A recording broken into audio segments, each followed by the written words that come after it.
I was having my morning coffee when I opened the envelope from Beverly Hills Cosmetic Surgery Center.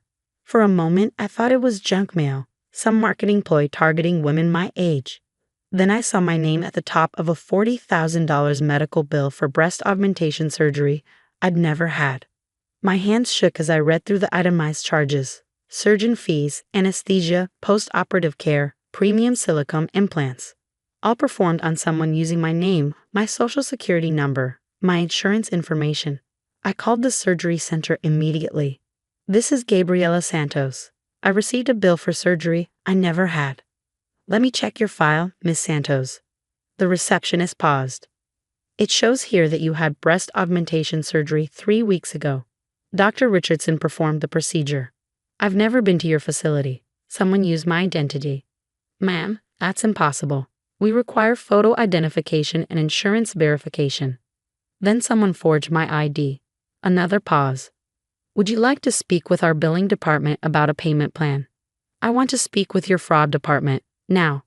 After being transferred 3 times, I finally reached someone who understood the gravity of what I was saying. They agreed to pull the file and review the documentation. "Miss Santos, the patient who came in did have identification with your name and information. But now that I'm looking more closely at the photos in our system." "What photos?" "We take before and after photos for all procedures. The woman in these photos, she doesn't look like the photo on the ID she provided." My stomach dropped. "Can you describe her?" "Blonde hair, about 5'6", probably early 30s. Very theatrical makeup." That description fit exactly one person. My sister Veronica. I hung up and immediately called her. "Ronnie, we need to talk. Now." "Oh hey Gavs. What's up?" "What's up is that I just received a $40,000 bill for breast implants. Want to explain that?" The silence on the other end was deafening. "Ronnie, look, I can explain. You better start explaining fast. I was going to pay it back. It's not like you were using your good credit anyway." I sat down hard in my kitchen chair. "Are you insane? You stole my identity to get plastic surgery. I didn't steal anything. We're sisters. What's yours is mine, right?" "No, Veronica, what's mine is mine. And what you did is called identity theft. It's a felony." "Don't be so dramatic. I needed this surgery, Gabs. My self-esteem was in the toilet after Direct left me. I couldn't afford it on my own, and your credit is so much better than mine. So you forged my identification and stole my personal information." "I borrowed it. There's a difference." There was no difference, and we both knew it. But Veronica had always lived in a world where her problems became everyone else's responsibility. "I'm hanging up now, and I'm calling the police." "Wait, don't do anything crazy. Let's talk to Mom first." Against my better judgment, I agreed to meet at our mother's house. I needed to understand how deep this betrayal went, and whether other family members were involved. Mom greeted me at the door with a guilty expression that told me everything I needed to know. "Gabriela, honey, before you say anything, you knew. Veronica needed help. She was so depressed after her divorce. So you helped her commit identity theft?" "I helped her get the confidence boost she needed to move on with her life." I walked into the living room where Veronica sat on the couch, noticeably different from the last time I'd seen her. Her new figure was obvious, and she seemed to be deliberately showing it off. "Do you like them?" she asked, gesturing at her chest. "Dr. Richardson is amazing. I feel like a whole new person." "You feel like a new person because you literally stole someone else's identity to become one." Mom sat down next to Veronica, immediately taking her side. "Gabriela, you're being unreasonable. Veronica needed this surgery for her mental health. Her mental health doesn't justify destroying my financial health. You don't even use credit. You rent that tiny apartment. You don't have a car payment. You don't buy anything nice for yourself." "Because I'm saving money, Mom. Because I'm planning for my future." "Well, now you can plan around helping your sister." I stared at both of them, realizing that this conversation was pointless. They genuinely believed that my financial stability was a family resource that Veronica could tap into whenever she needed a confidence boost. "I'm pressing charges," I said quietly. Both of them started talking at once, but I held up my hand. "Veronica used my name, my social security number, and forged my identification to obtain $40,000 in medical services. That's not family helping family. That's identity theft, credit fraud, and forgery. She needed confidence more than you need credit, Mom said, like that settled the matter. No, I replied. She needed therapy more than she needed surgery, and I need my identity back. I left them sitting there and drove straight to the police station. Detective Maria Reyes took my statement and reviewed the evidence I gathered, the forged ID, the medical bills, and even the recordings where Veronica admitted to using my information. This is a clear case of identity theft, Detective Reyes said. The medical component makes it even more serious. How did she access your personal details? We're sisters.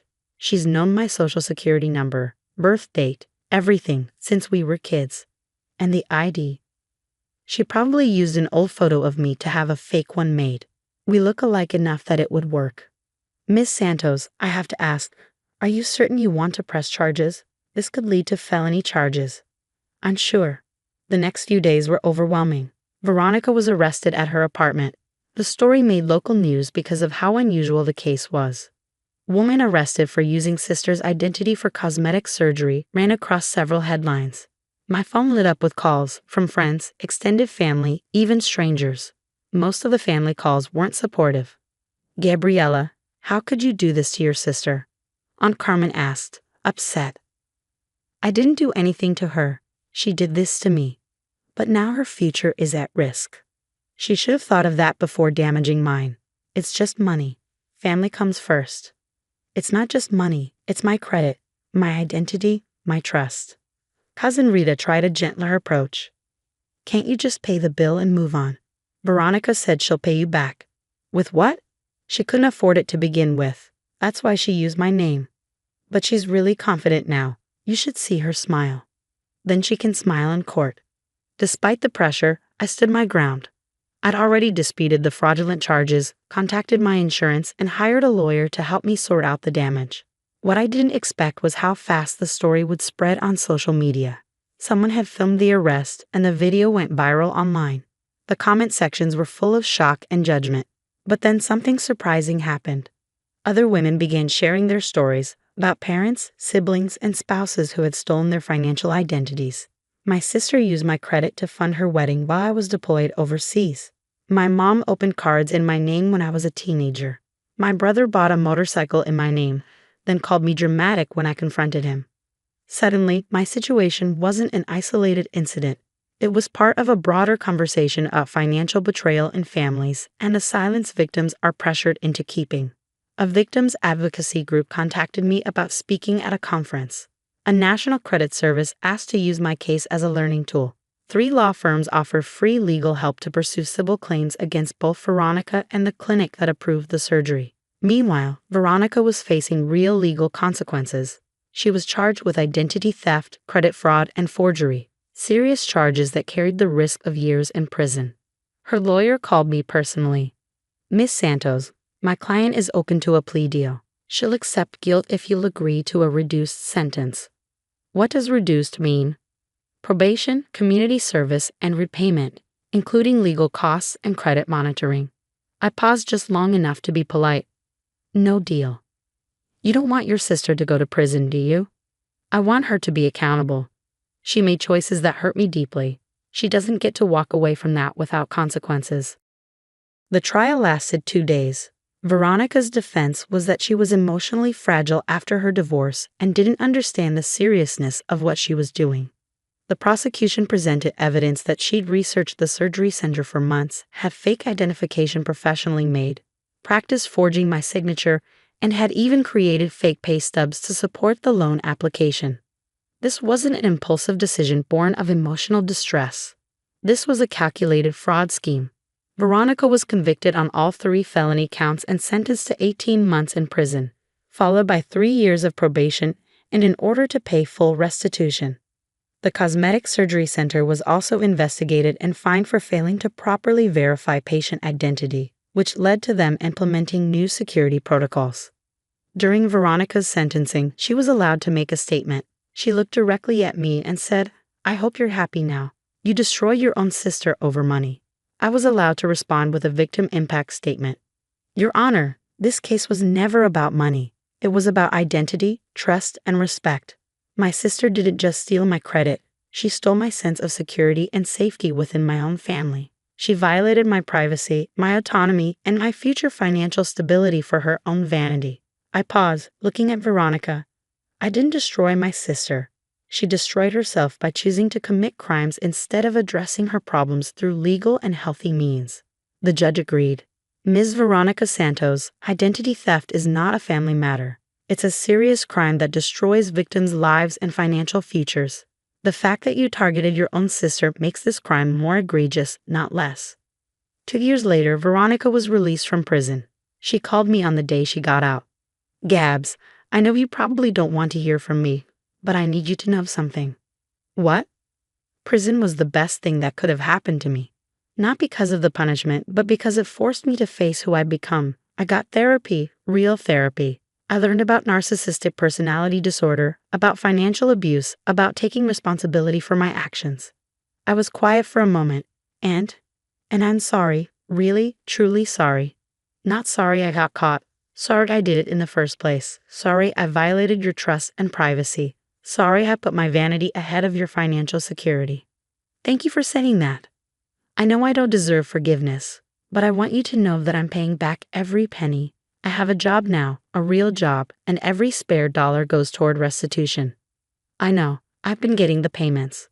Is there any chance, maybe someday, we could try to rebuild some kind of relationship? I know it would take time, and I know I'd have to prove myself.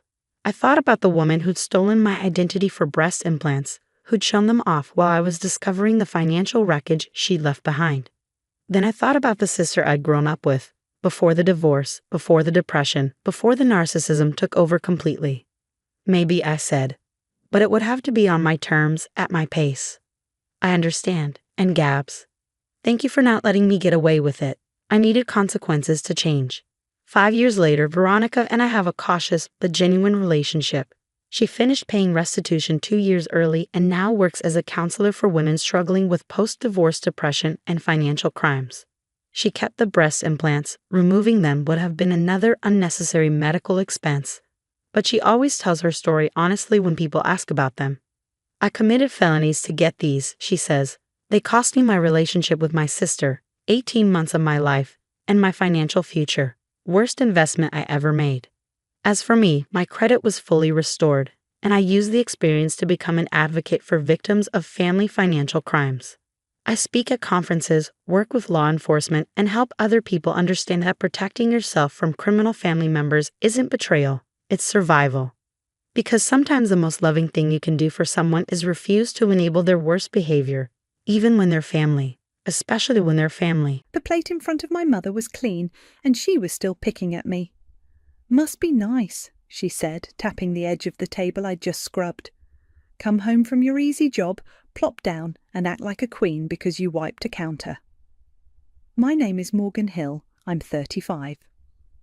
I moved back into my mother's small ranch in Citrus Heights, California, 6 months ago when my divorce finalized. She's Margaret, 66, retired from driving a school bus and dealing with knees that hate stairs. My older brother is Roger, 37, a whirlwind of odd jobs and weekend flips who can't pass a free meal. It was Tuesday night, March 26, 2024, and I was doing what I do most nights, clearing plates, wiping sauce rings, making sure the sink didn't smell like last week. "I don't plop," I said, swiping one last streak of spaghetti sauce off the table. "I work 9 hours at the clinic, then come here, then handle your med refills, then make dinner." She snorted. "Medical billing? The computer does it." When I worked, I was up at 4 a.m. in the fog with kids screaming. The front door opened without a knock. Roger breezed in like he'd been sent a theme song, ball cap backward, talking before he was in the kitchen. "You leave me any of that sauce?" He lifted lids, made appreciative noises at the leftovers, and threw me a grin like we'd coordinated it. "You gotta be grateful, Morg. Free rent, home-cooked food." "Mom raised us right." "I paid for the groceries," I said, rinsing the sponge and setting it by the faucet, "and I pay the HOA dues and SMUD and the water and the washer, dryer rental in my name." Roger held up a hand. we're not doing the spreadsheet thing again." "It's not a spreadsheet thing," I said. "It's the reality that the lights and hot water are on because of me." Mum's jaw set. "Don't act like a saviour." "I managed before you, and I will manage after you." Her eyes dropped to the table, perfectly clean, as if she could find dirt if she just looked hard enough. "You are not the only one who knows how to make a phone call." "I'm not acting like a saviour." My voice came out flatter than I meant. "I'm telling you what I do because you keep saying I do nothing." Roger had half a Tupperware in his hand. He leaned his hip against the counter like a guest. "Just be grateful, sis. You landed soft." "Some people don't." "I landed on my feet," I said. "There's a difference." Mum pushed back her chair, the legs scraping. She stood, steadying herself with a palm on the table, and pointed down the hall. "If you don't like it, go. Pack your things." I looked at her hand, at the line her finger made like the hallway was a runway she could send me down. We'd done versions of this dance since I was a kid. Her pride, my patience, Roger breezing in and out like weather. But something about hearing burden curled under my skin and stayed there. "I pay Maple Ridge HOA from my checking on the 1st, I said, more to myself than her. "Smud is in my name. Citrus Heights Water is in my name. The washer and dryer are rented under me because the old set died in December." Mum's chin lifted. "I did just fine before you. I'll do just fine after." "Then say you want me here," I said quietly. "Or say you don't." "Don't twist my words," she snapped. "Pack your things." "If you don't like it, go." Roger whistled low like he'd just witnessed a game-winning shot. "Whoa! Okay, everyone relax." My hand was wet from the sponge. I put it on the edge of the sink to steady myself because I could feel my pulse in my wrist. The old clock over the stove ticked like it had been wound too tight. I could smell dish soap and the lemon cleaner I buy in bulk because it's cheaper that way. "Okay," I said. I crossed the small living room, brown couch with the dent from Mum's spot, the Afghan my aunt crocheted, the TV that never moved off game shows, and went down the hall I hadn't been told to use since I was 17. My room was still my old room, a twin bed I'd swapped for a full when I moved back, a dresser with mismatched knobs, a closet that holds more history than I'd admit. On the top shelf sat the hard-sided grey suitcase I kept after the divorce, the one I bought for a honeymoon that never happened the way we planned. I slid a chair over, climbed carefully because Mum would yell if I scuffed the wall, and dragged it down. Dust came with it. I unzipped it on the bed, the sound loud in the small room. From the doorway, Mum's voice went softer, almost confused. "Morgan, what are you doing?" "What you told me to," I said. I folded 2 pairs of work slacks, my scrub tops for Fridays when the clinic is short-staffed, the small makeup bag I barely use. I took the folder with my pay stubs and the printed receipts I keep out of habit. My toothbrush, my charger, the worn sweater I grab when the evenings get chilly here in the valley. Roger appeared over Mum's shoulder, eyebrows up. "You're not serious." I didn't say anything. The zipper moved again, teeth closing over clothes I could carry without asking anyone for help. Mum's face shifted, surprise, like she'd meant the words to bounce off me as usual, and now they were ricocheting through the house. In the kitchen, the sponge lay where I'd left it, still damp. Mum stared at the suitcase as if it might snap shut on its own. The sound of the zipper was the only thing that didn't argue back. I left while the house was quiet enough to hear the clock tick. I set my spare key on the counter next to the sponge and a folded paper towel. No note. I pulled the front door until the latch caught and didn't let it slam.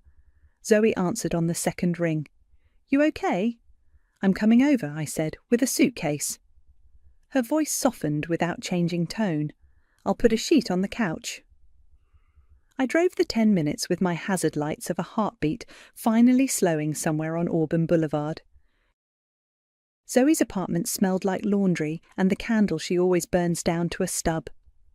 She tugged the suitcase out of my hand and pointed at the couch like it was a bed in a tiny hotel.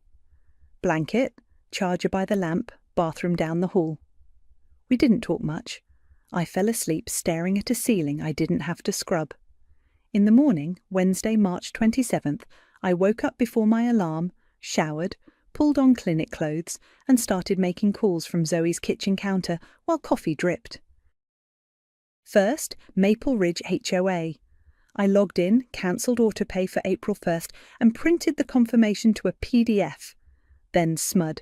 I waited on hold, gave my account number, and set service at my mother's address to end that day.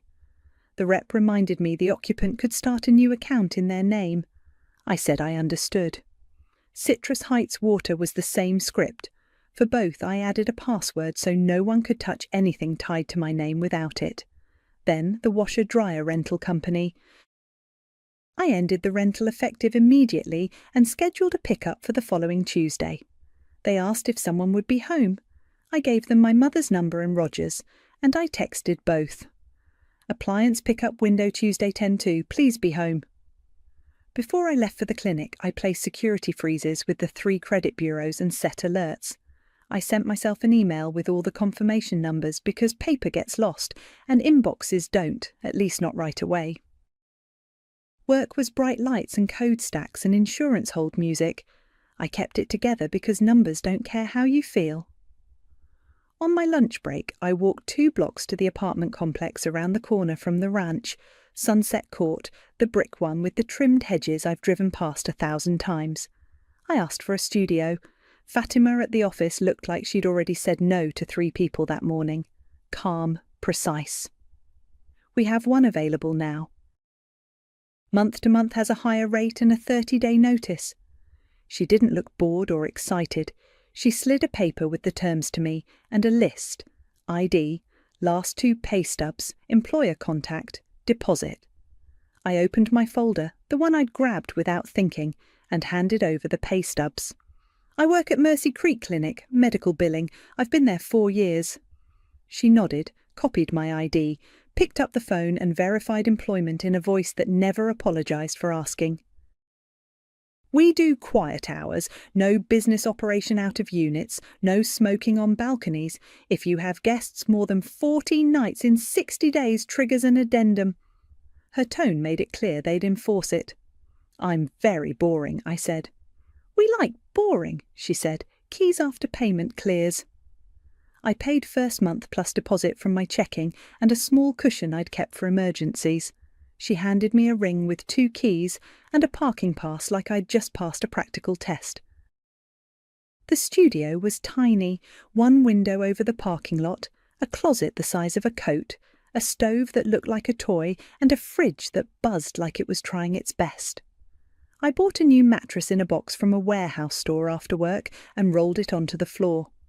At a thrift store, I found a small square table and 2 chairs that didn't match but sat steady.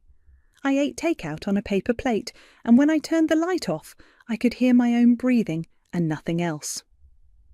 Thursday was quiet. I went to work, came back to the studio, set my few things in logical places: cups above the sink, the 1 pan in the drawer, my toothbrush in a cup by the mirror. I called the washer company again to confirm the pickup window and forwarded the email to my mother. No response. Friday morning my phone lit up with Roger's name. I answered. The power is off. Are you serious? His voice had that edge he gets when he's out of jokes. Yes, I said. I moved out. I ended accounts in my name. You can put utilities in your name or Mom can. You both asked me to leave. You're going to do me like that? He sounded more offended than surprised. I'm done funding a home I don't live in. He hung up. 30 seconds later, my screen pinged with a photo, a bright orange paper taped to the front door, HOA letterhead across the top, heavy words you can see without zooming, notice, violation, immediate attention required. Zoe glanced over from her desk, saw my face and didn't ask questions. We getting breakfast burritos or what? Yeah, I said, saving the photo into a folder labelled House Things and sending myself a backup copy. I slid my phone face down, Burritos sounded like something you can hold that doesn't ask anything from you. Ramona called before lunch. I was at my desk, chewing a dry granola bar and trying not to stare at the orange photo in my House Things folder. "Hey, honey, it's Ramona from next door." Her voice always sounded like she was halfway through a laugh she hadn't decided to share yet. "I saw the notice on your mum's door this morning. You okay?" "I'm not living there anymore," I said. "I moved out Wednesday. I ended everything in my name." "I figured something shifted," she said. "Listen, I'm on the HOA board, you know that. The orange isn't decoration. If there's no plan by end of day, fines start ticking at midnight. Yard, sanitation, garbage odour was flagged when the power went, and we've got the garage complaints on file." She dropped her voice. "The activity in there needs to stop. It's not personal. People have Ring cameras now." A picture slid into my head. Sundays, Roger's friends circling like a block party, loud air compressor, cars jacked up, guys leaning on fenders talking big money over small parts, always just this once, always one more time. "I don't live there," I said. "Can you note that?" "I can take your name off the contact list if I have it," she said carefully. "But you know Margaret, she listed you as the household contact a while back, probably because you actually answered email." "That's done," I said. "I'll send you something in writing. I'm not trying to make this worse." "I know," Ramona said. "I like your mum. I'd like not to tow her car when the fines roll to liens." After we hung up, I opened a new email to the HOA address and CC'd Ramona. I wrote 2 sentences. "I moved out March 27th. I am not the owner or tenant of Mum's street address. Please remove my name and contact info from household contacts." Then I added the part that felt necessary. "If you need a point of contact, please use Margaret's number listed on prior correspondence." 10 minutes later, Roger's number popped up. I let it go to voicemail and listened with my thumb covering the speaker, like that made it softer. "Okay, so look," he said, voice pitched like he was negotiating down the cost of a used lawnmower. "Turn the stuff back on and I'll fix it. I'll mow, I'll handle Mum's trash, we'll sort the garage so they chill out. You know how to do the phone calls. Just flip it back for now and I'll make it right. Come on, Morg, don't be petty." Fix it. Meaning I do the unglamorous parts and he declares it done. I saved the voicemail under House Things too. At my next break, I called SMUD and Citrus Heights Water again and asked them to add notes. No changes without the account password, no address moves, no third-party reinstatement. I asked for the rep's name, jotted it in my notebook, added the date and time. When I hung up, I forwarded both calls' reference numbers to myself so I wouldn't have to repeat everything when the next person didn't see the notes. The washer-dryer rental already showed the pickup scheduled for Tuesday. I replied to the confirmation email to document that they had Margaret's and Roger's numbers for access. After work, I went back to my studio. I hadn't bought curtains yet, so the parking lot lights made a pale bar across the wall. I sliced an onion on the little counter, warmed a slick of oil in my dollar store pot, added carrots, garlic, a can of tomatoes, half a box of broth, handful of noodles. The stove clicked and then gave me blue flame like a promise. Soup for one is simple math and stirring. I leaned my hip against the counter and waited while it simmered, breathing steam and listening to the building settle. I ate at the tiny table, no TV, no chatter, just the scrape of my spoon and the far-off murmur from someone's radio 2 doors down. I put half in a jar for tomorrow and washed the pot right away because the kitchen's so small, a dirty dish feels like a roommate. My phone stayed face down except to set my alarm. No texts from Mum. Nothing but the earlier orange photo and Roger's voicemail living in that folder on my home screen, like a bright corner of a mess I'd stepped away from. It was close to 9 when the pounding started. Not a knock, flat-palmed, impatient, the kind that makes drywall seem thinner. I froze for a second, and then my body moved before my brain did. I killed the light, crossed the 3 steps to the door and looked through the peephole. Ball cap, brim low, the The shadow of a jaw I know like my own hands. Roger. "Morgan," he said, too loud for the hall. "Open up." I didn't undo the chain. I didn't touch the deadbolt. I didn't say his name through the door, because saying it invites argument. My palms went slick. I backed up, found my phone on the table by touch, and scrolled to the office number Fatima had written on my lease packet. The after-hours message said to press 2 for on-site assistance. I pressed 2. While it rang, I pulled up the non-emergency number I'd saved, after Zoe told me everyone should have it. My chest felt tight, but my voice came out clear when a dispatcher answered. "Hi," I said, eyes still on the peephole, watching my brother's hat fill the fisheye circle. "My name is Morgan. I live at Sunset Court Apartments. Someone is banging on my door and refusing to leave." "I'm not opening it." The dispatcher asked for the basics. I gave my name, the address, that the person outside was my brother, that I wasn't letting him in, that there were no threats, just pounding and yelling. She asked if I felt safe where I was. "Door is locked, chain on," I said. She gave me an incident number and said a patrol would swing through. Before I hung up, footsteps came up the stairs. A knock, measured, not a fist, sounded on my doorframe. "Morgan!" Fatima's voice carried like a level in a toolbox. "It's Fatima from the office."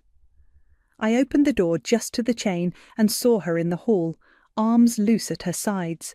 She didn't fill space. She steadied it. She glanced at Roger without giving him all of her attention. "Sir," she said, even and clear, "you're not a resident. You need to leave. If you refuse, I will ask the responding officer to issue a trespass notice." Roger's mouth twisted. "It's my sister." "And this is my building," she said. "We don't do scenes in the hallway." He tipped his cap like that could make it charming. "You're dramatic, Morg," he said toward the door. "We could have talked like adults." I didn't answer. Fatima's eyebrow barely moved. The stairwell door opened at the bottom with the hollow thump of metal. Voices drifted, and that was enough. Roger stomped down the stairs, muttering, the words I caught not worth holding in my head. Fatima waited until the stairwell door closed. She looked at me, then at the chain. "You okay?" "Yes," I said. My voice reminded me my body was still on high alert. "Thank you." "If he comes back tonight, call us again," she said. "And if you want to put him on a formal no trespass, we can start that at the office tomorrow." She slid a card under the chain, nodded once, and left as quietly as she came. 2 minutes later, red and blue bounced off the window. A patrol car rolled the lot. I took a breath I didn't have to count and texted Zoe. He left. All good. She sent a single thumbs up and a heart, the kind that doesn't beg for a recap. Saturday morning, my phone buzzed with Ramona's name. She'd forwarded an email sent to household contact, M. Hill, at the ranch address, and my old email. "Morning," she wrote under the forwarded block. "Open board meeting Monday at 6 p.m. Compliance on your mum's address is on the agenda. Do you want your name removed from the agenda copy? Also, you may want to come say you don't live there, so we stop emailing you." She added a line I could hear her voice in. "I'm not trying to be nosy. This is me being neighbourly." I replied, "Please remove my name wherever you can. I'll come to say it on the record." Between laundry and a run to pick up a second-hand lamp, I reread the meeting notice. Agenda item 5 was Compliance Ongoing Violations, with my mother's address listed among 3 others. It was stamped April 1st, 6 p.m, Maple Ridge Clubhouse. Monday after work, I drove back into the neighbourhood I'd slipped out of 4 nights earlier. The clubhouse was the low building by the pool where we'd had potlucks once upon a time. The smell of chlorine and copier paper met me at the door. Inside, folding chairs faced a long table where 3 board members sat. Ramona was in the middle, hair pulled back, a stack of printed agendas at her elbow. A man in a polo at the end with a clipboard introduced himself to the room before they started. Zander Zimmerman Compliance. Residents trickled in with the same kind of energy we all bring to jury duty. I took a seat in the back. When they reached compliance, Xander read without heat. "Property on Sycamore," he said, glancing at his sheet. "Owner on file, Margaret Hill. Unpaid HOA dues as of April 1st. Yard maintenance violation. Overgrown grass and weeds documented March 25th and March 30th. Sanitation complaint called in March 29 due to odour associated with power outage. Garage usage complaints, multiple reports of unauthorised commercial activity and increased traffic on Sundays." Ramona's eyes flicked up, met mine, not accusatory, just taking attendance. Roger slid in late, a scrape of chair and a breath like he'd run a block. He looked around, spotted me, and gave a headshake that tried for wounded and landed on annoyed. Xander continued. "We sent a 30-day warning on the garage issue last month. The next step is fines and, if activity continues, suspension of common area privileges. This includes use of the garage under 8.4.2. Dues unpaid triggers, late fees, and if unresolved, lien. The sanitation item needs immediate resolution to avoid further fines." When they opened the floor to the parties, Roger jumped like the buzzer had hit. "She turned everything off," he said, jabbing a thumb at me. "Utilities, all of it." "That's why there's a smell. She's being petty." I rose only enough to be seen. "I don't live there," I said. "I moved out Wednesday. The utilities were in my name. I ended my accounts. I emailed last week asking to remove me from contact." Ramona tapped some papers. "I have that email," she said, mostly for the minutes. Xander looked at me, then at his list. "We will update the household contact when the owner confirms," he said, tone that same procedural line he'd used all night. "These notices and fines are the owner's responsibility." Roger leaned forward. "So, what? You're going to let us drown because she's mad? We need a little time." "You're already on the clock," Xander said. "We need a plan by Friday or the fines double. Yard cut, trash remediated, garage use stopped unless it's parking a car. Payment plan can be discussed with the office for dues arrears." Eyes slid to me like I had a switchboard in my purse. Old habit. I shook my head. "Not my plan," I said. "I'm not the owner or the tenant." A murmur ran through the chairs, the hush that follows when someone refuses the job everyone assumed they would do. Roger slumped back, muttering, "We'll see about that," like he could conjure the old arrangement by saying it. I sat with my hands on my knees, breathing like my lungs belonged to me, and let the room realise I meant it. I went back to my studio after the meeting and didn't turn on the TV. I pulled the small table against the wall, opened my laptop, and wrote what I meant. 1 page, no fluff. I titled it How I Can Help and made bullet points because that's how my brain calms down. Requests in writing with at least 24 hours notice, unless it's an emergency. Respectful language, no yelling, no insults. If it gets ugly, I leave. Clear contributions from both Mom and Roger, money, time or both, described up front. No surprise drop-ins at my apartment. Meetups scheduled and confirmed. I don't reopen any accounts in my name. I'll help make calls if you're present and participating. At the bottom, a line for both of their signatures, names printed, date. I exported it to a PDF and wrote a short email to Mum's inbox and our group text for good measure. I mean this. I want a healthy relationship. This is the only way I can be involved. I hit send and watched the status bars do nothing because that's how phones hide time passing. The group text lit up a minute later. Roger. Laughing faces, a crown emoji, a gif of a judge banging a gavel. "We doing contracts now? Okay, Lawyer Morgan." Then, "Just help Mum this week and we'll talk." I muted the thread. I set my phone face down and took a shower hot enough to fog the mirror, then went to bed with the window cracked to the sound of cars humming past. Tuesday morning I was in the clinic by 8.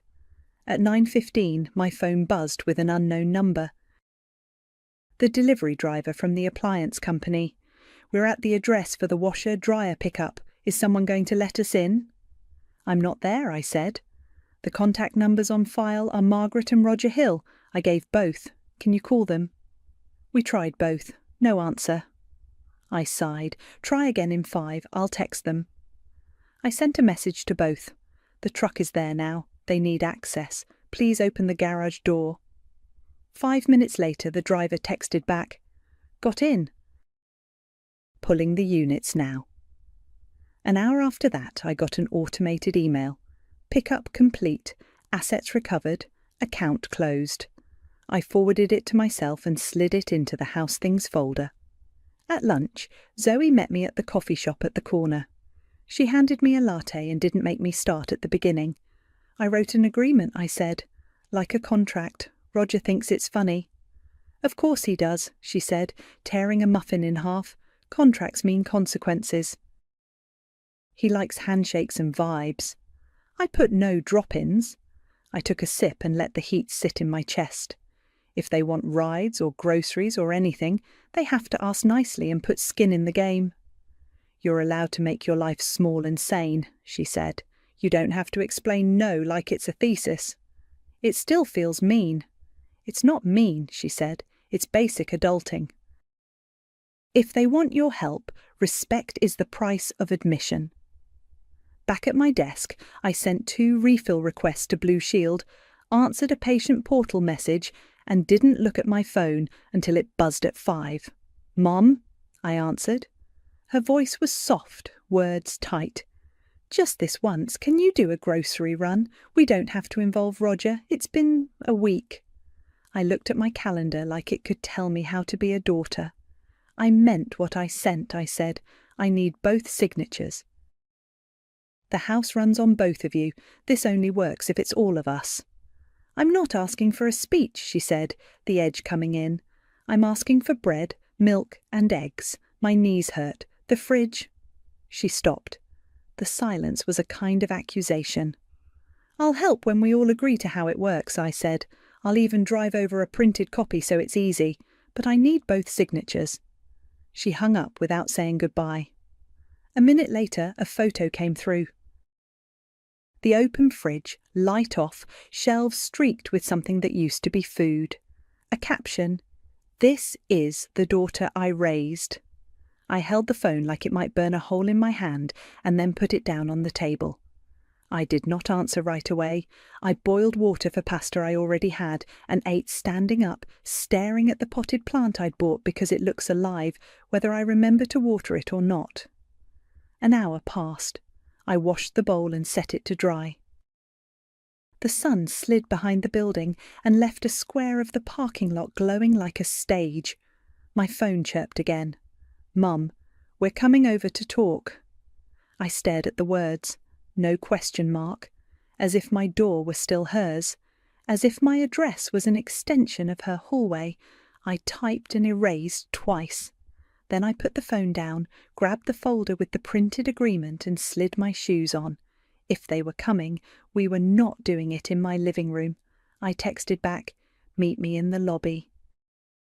Do not come upstairs. Then I called the office. "It's Morgan in 2B, I told whoever picked up. "My family is coming by. We'll meet in the lobby only." Fatima's voice came on the line like she'd been handed the phone. "Understood," she said. "I'll be nearby." I put the printed agreement in a manila folder with the stack I've been dragging around for months. Receipts for Maple Ridge HOA dues, SMUD bills, Citrus Heights water, grocery totals. I'd highlighted dates and amounts last week when I was angry and needed my hands to do something. They arrived 5 minutes apart, Roger first faster, like he was trying to beat an invisible clock. Mum came after, careful down the steps, face tight, hair brushed like a shield. Roger moved to angle past me toward the stairwell out of habit. "We're not doing this in a lobby," he said. "We are," I said. "This is my home. These are the rules." The office door opened and Fatima stepped out. She didn't say hello, didn't introduce herself again.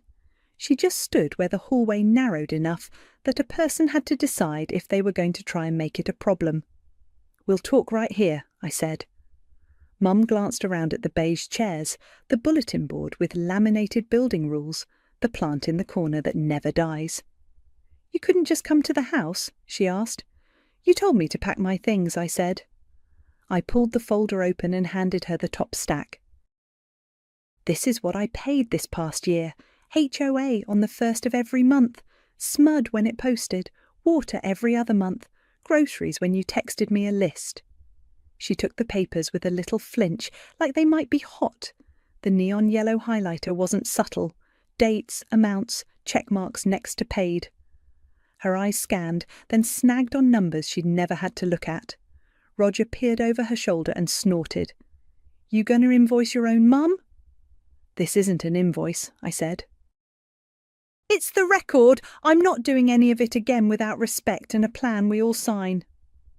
I slid the one-page agreement out and put it on top.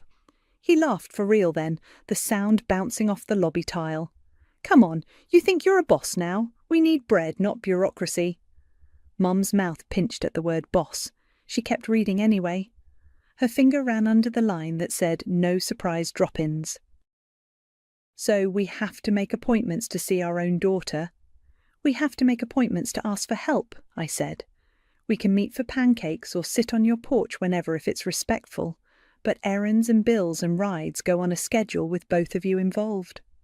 "So if I sell my tools," Roger said, seizing the part that made him sound generous, "we'll cover the fines, the garage will make the money back anyway once this calms down. It's a temporary ban." They always overreact. Fatima's eyes flicked to the bulletin board behind him and back.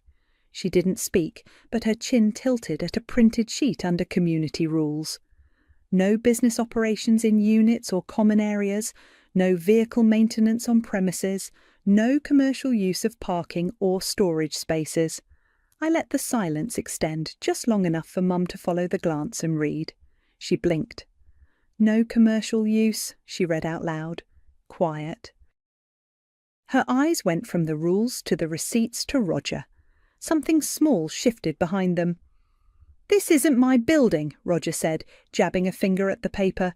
"This is hers. Our garage is our business."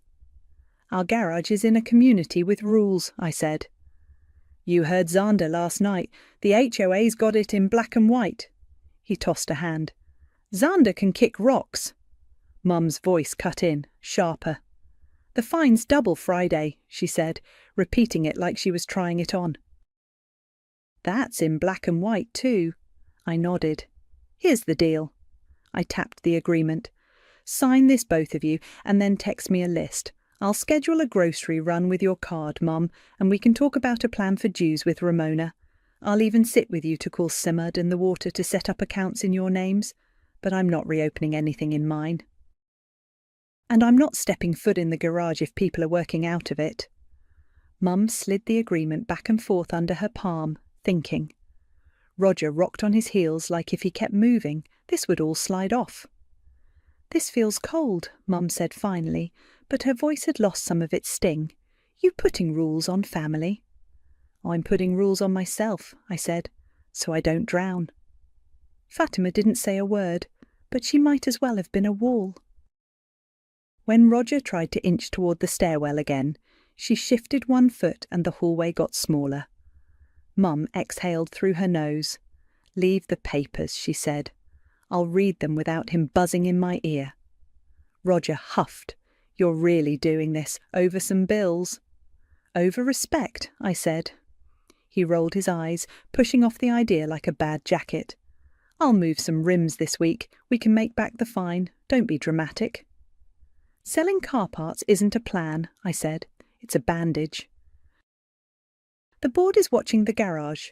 He glanced at the rules sheet again out of the corner of his eye, then away fast, like it might catch him looking. We didn't hug. We didn't schedule anything. They left with the folder, and the air felt a size bigger. Back upstairs, I put my keys in their spot and sat on the edge of the bed, listening to the hum of my own fridge. My phone buzzed. "Ramona. Emergency HOA hearing tomorrow at 5:30. Your name is on the agenda. Do you want it removed?" "Yes," I typed. "I don't live there. Please remove me. I'll attend to say it out loud if needed." She replied with a thumbs up and, "Got it, see you tomorrow, bring that spine you had Monday." I smiled without meaning to, then put my phone face down and set my alarm. Respect first. Everything else could wait until morning. Wednesday at 5:20, I parked by the clubhouse again. The pool looked colder than Monday, the water still under a grey sky. I walked in with my hands empty on purpose. I wasn't here to juggle anybody else's mess. Ramona waved me to a seat and handed over an agenda with my mother's address, printed neat as a label under emergency compliance. Xander was in the same polo, clipboard thicker this time. The room had fewer bodies, but more tension. People leaned forward like they'd missed a turn and needed to reroute. They got to Margaret's address in 5 minutes. Xander didn't look at me. He looked at his notes. "Property on Sycamore," he said. Since March 27th, unpaid dues. Yard maintenance violations documented on the 25th and the 30th. Sanitation complaint received March 29th regarding odour associated with utility shutoff. Multiple neighbour reports of garage activity consistent with commercial work, including vehicle lifts and increased traffic on Sundays, prior warning on file from March. He placed a copy of the warning on the table for the record. Ramona slid it into a folder, eyes neutral. "I'm here," I said, standing just enough to be seen.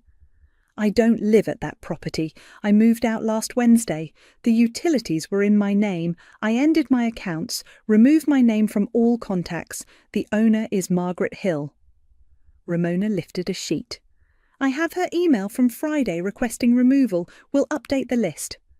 Roger burst in like he'd been waiting for his cue, went straight to the front without finding a chair. "She turned everything off," he said, pointing at me like the room didn't already know. "She yanked the washer and dryer, shut the power, and then there's a smell because of her. And the garage stuff? That was me trying to cover fines because she bailed. I had to hustle." Xander kept his tone level. "The garage warning is dated March 1st. That's before March 27. Ramona cleared her throat gently. "We fielded complaints about Sunday traffic for months," she said. "Dates here: February 11th, 1825, March 3rd, 1017, all before utilities were shut off. You've had, what, 8 guys in and out most weekends? Air compressor? That's not hustling after. That's been happening." Roger's mouth flattened. "We're not hurting anyone." "You're violating the governing documents," Xander said. "No commercial use of a garage, no mechanical work, no excessive noise. We're past warnings." He went on. "Here are the options. Yard cut by Friday, sanitation issue resolved immediately, trash hauled, fridge cleaned, any spoiled items removed. Garage activity stops now, door stays down except for ingress to egress of a vehicle. Dues, either paid or on a written payment plan by the 5th. If not, fines double Friday and continue daily. Unpaid assessments can result in a lien. Continued non-compliance on the garage can result in suspension of amenity privileges and legal action to enforce use restrictions. The word lien landed like a dropped wrench. Even Roger didn't have a quip for that. I stood enough to speak to the board, not to my family. I'm not the owner or the tenant. If my mother and brother speak to me with respect and agree in writing to share responsibility, I'll help make calls and outline a plan. Otherwise, please remove me from all lists. I won't be the default contact. There was a shuffle of paper, people pretending to look at their own agendas to avoid being caught watching a family negotiate in public. Roger tried again. "If she turns the stuff back on just for this week." "I won't," I said. "My accounts are closed." He spread his hands. "So what, we drown? That's the plan." Ramona didn't smile, didn't frown. "The plan is to own your choices," she said. "We all have to do it." It wasn't a speech.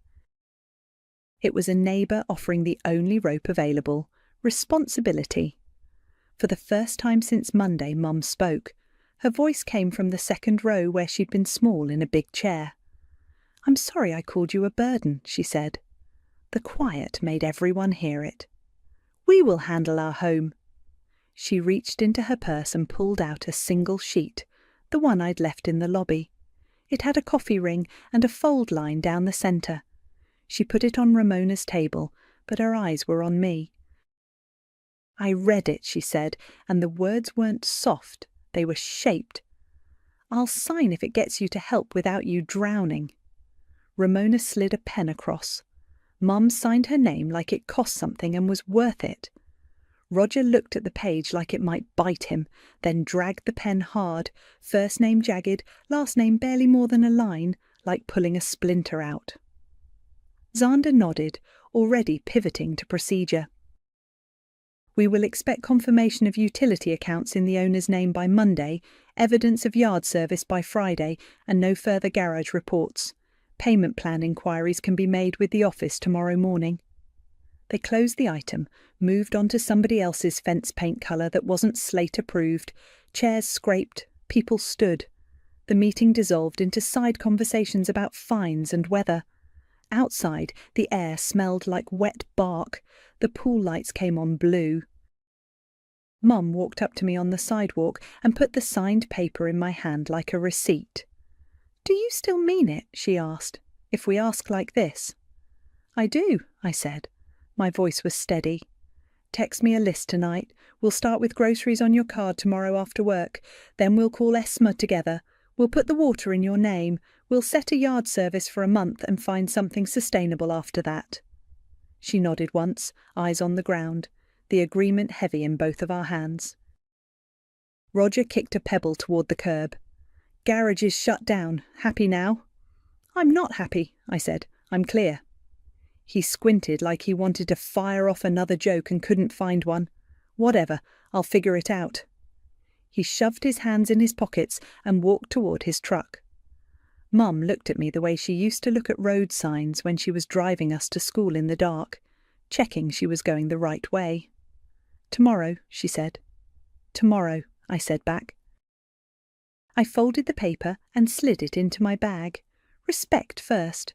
The rest was line items and dates, and those I know how to handle.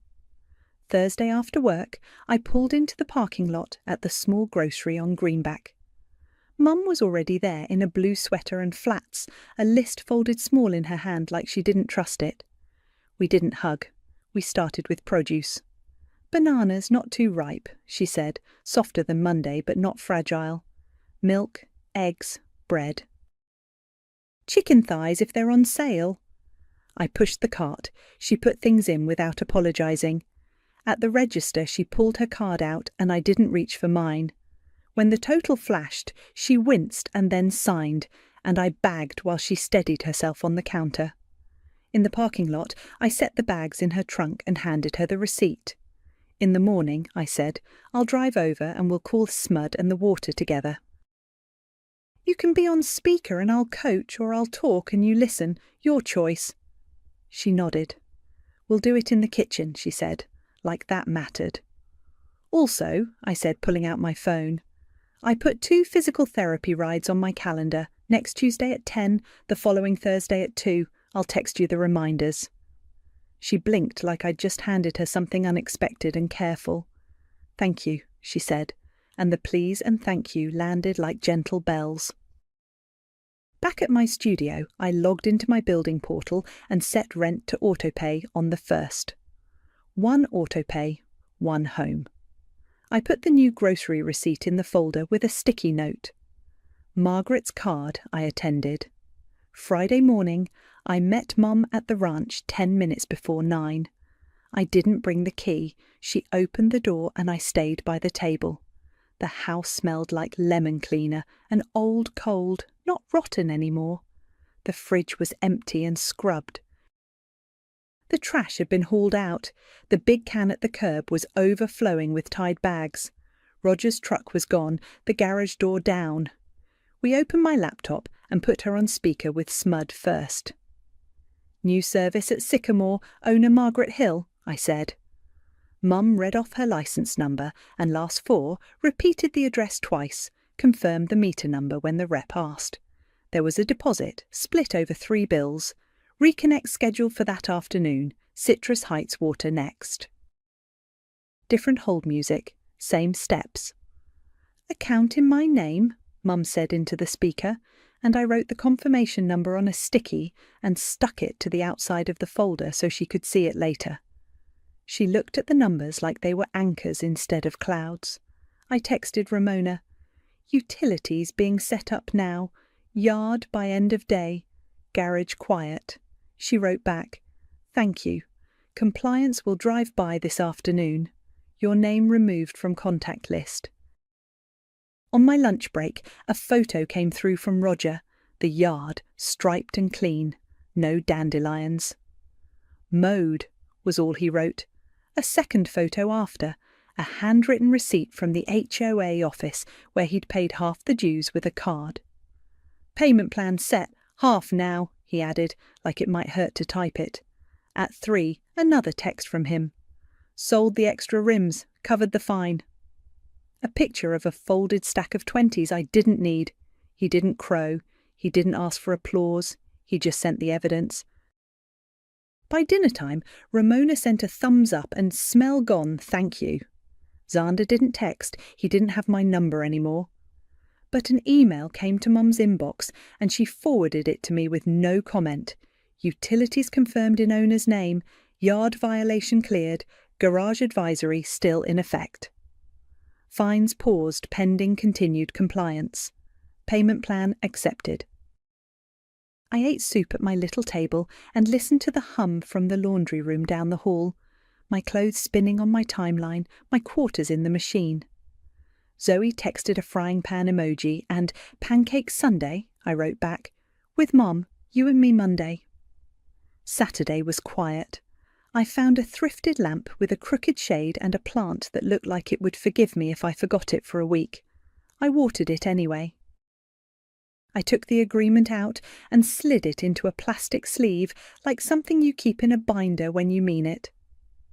Sunday morning, Mum called at 9. "Pancakes?" she asked, voice small but even. We met at the diner with the sticky menus and coffee that tastes like memory. She ordered short stack, bacon, coffee with 2 creams. I got the same because some things don't need reinventing. We talked like people, not roles. She told me about a neighbour's grandson who's learning to drive and hits the brakes like a game show buzzer. I told her about a patient who sent a thank you card to billing, which never happens. We didn't talk about the garage until the plates were nearly empty.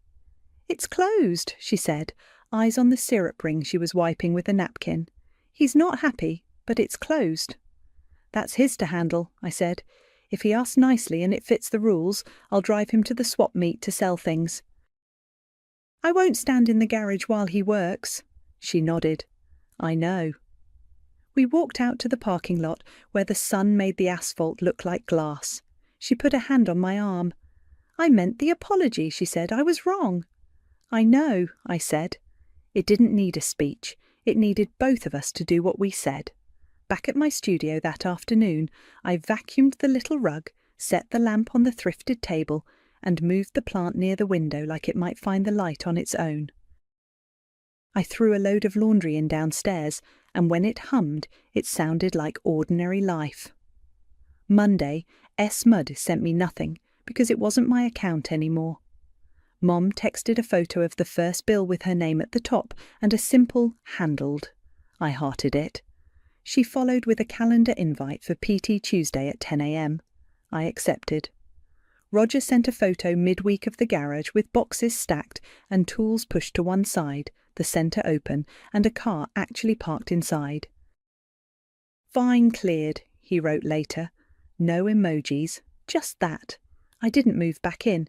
I didn't ask for my key because I'd left it on the counter, and the lock was her problem to manage now. I set a budget that fit one person. I kept paying for one home. On Sunday, Mum and I met for pancakes again, and nobody raised their voice. The HOA calendar moved on to dog poop complaints and hedge heights. Xander's name showed up in nobody's inbox but theirs.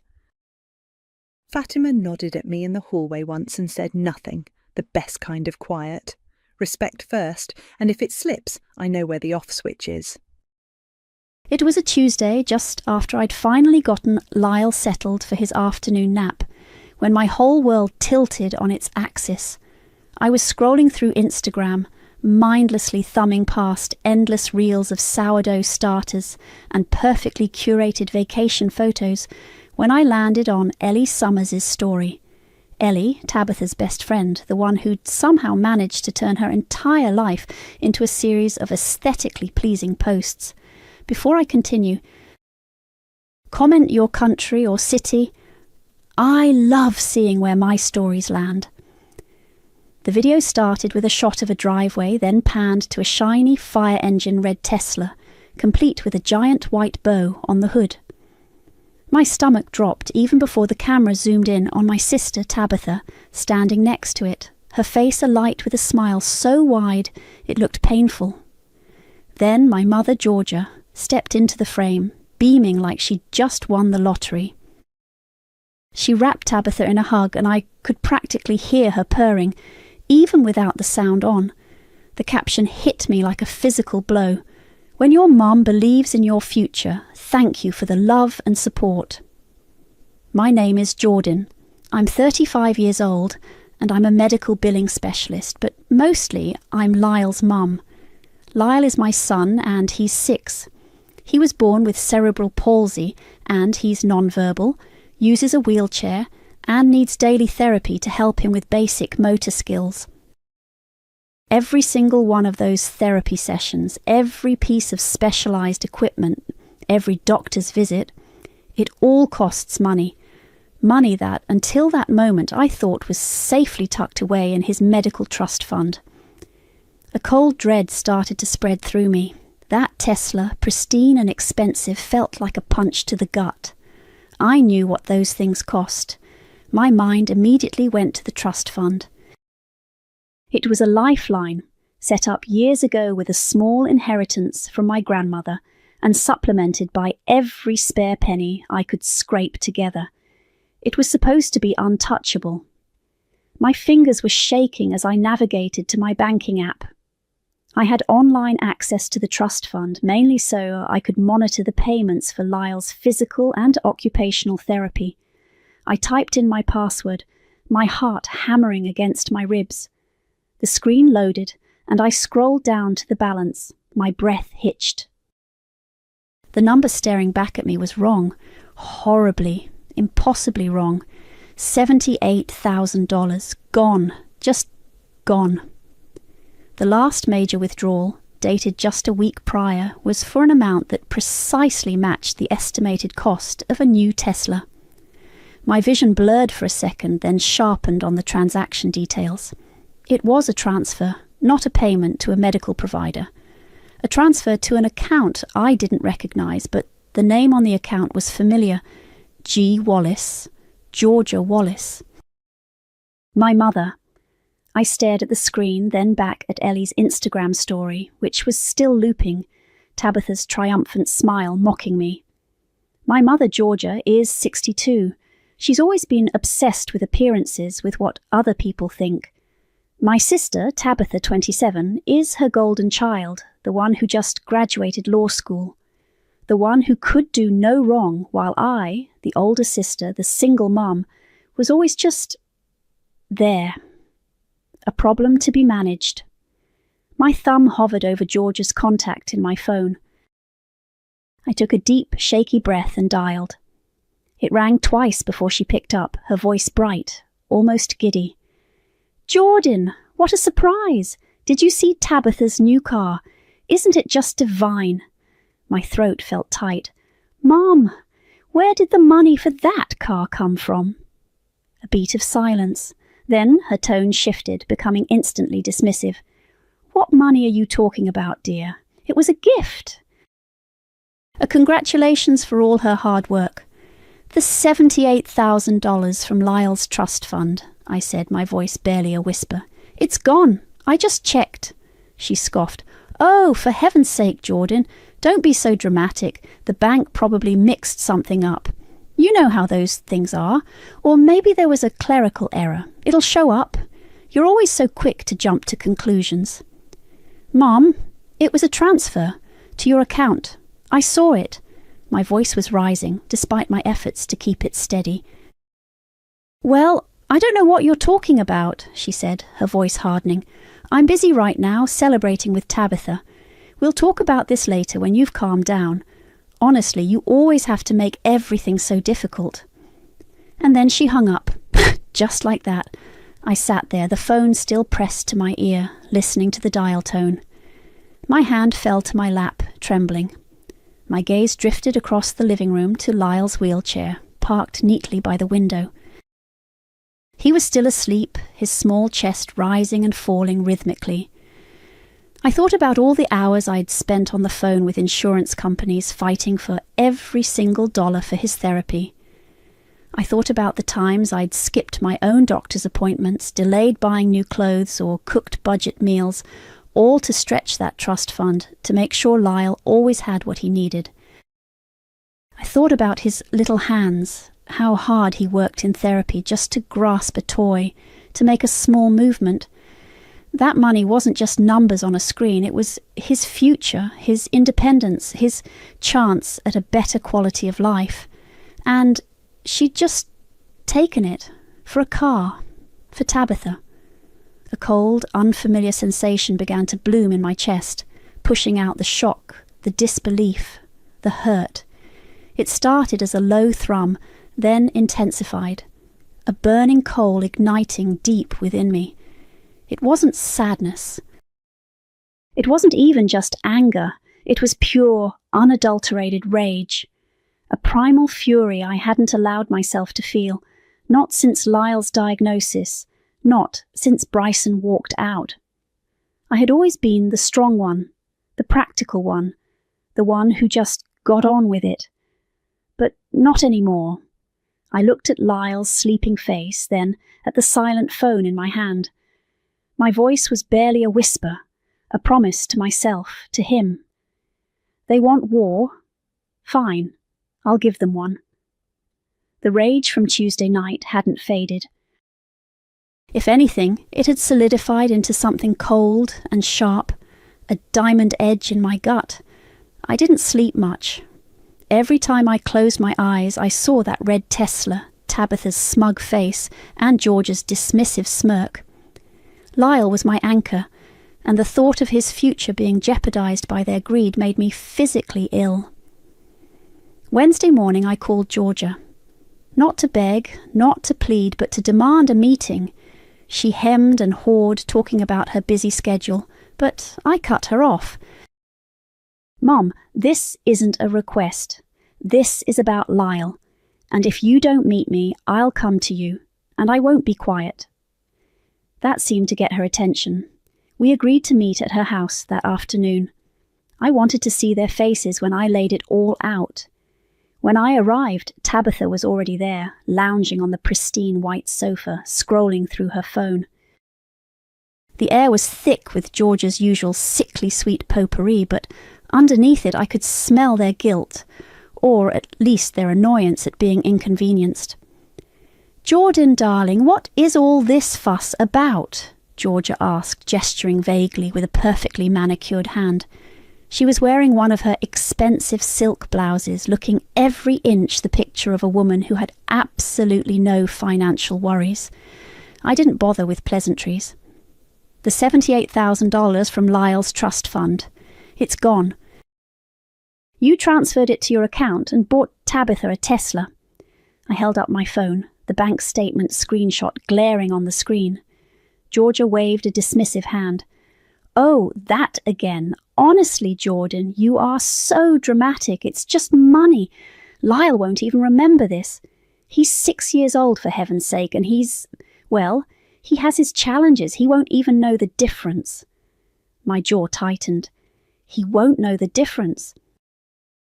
That money pays for his physical therapy, his occupational therapy, his speech therapy. It pays for the specialists who help him try to walk, to communicate.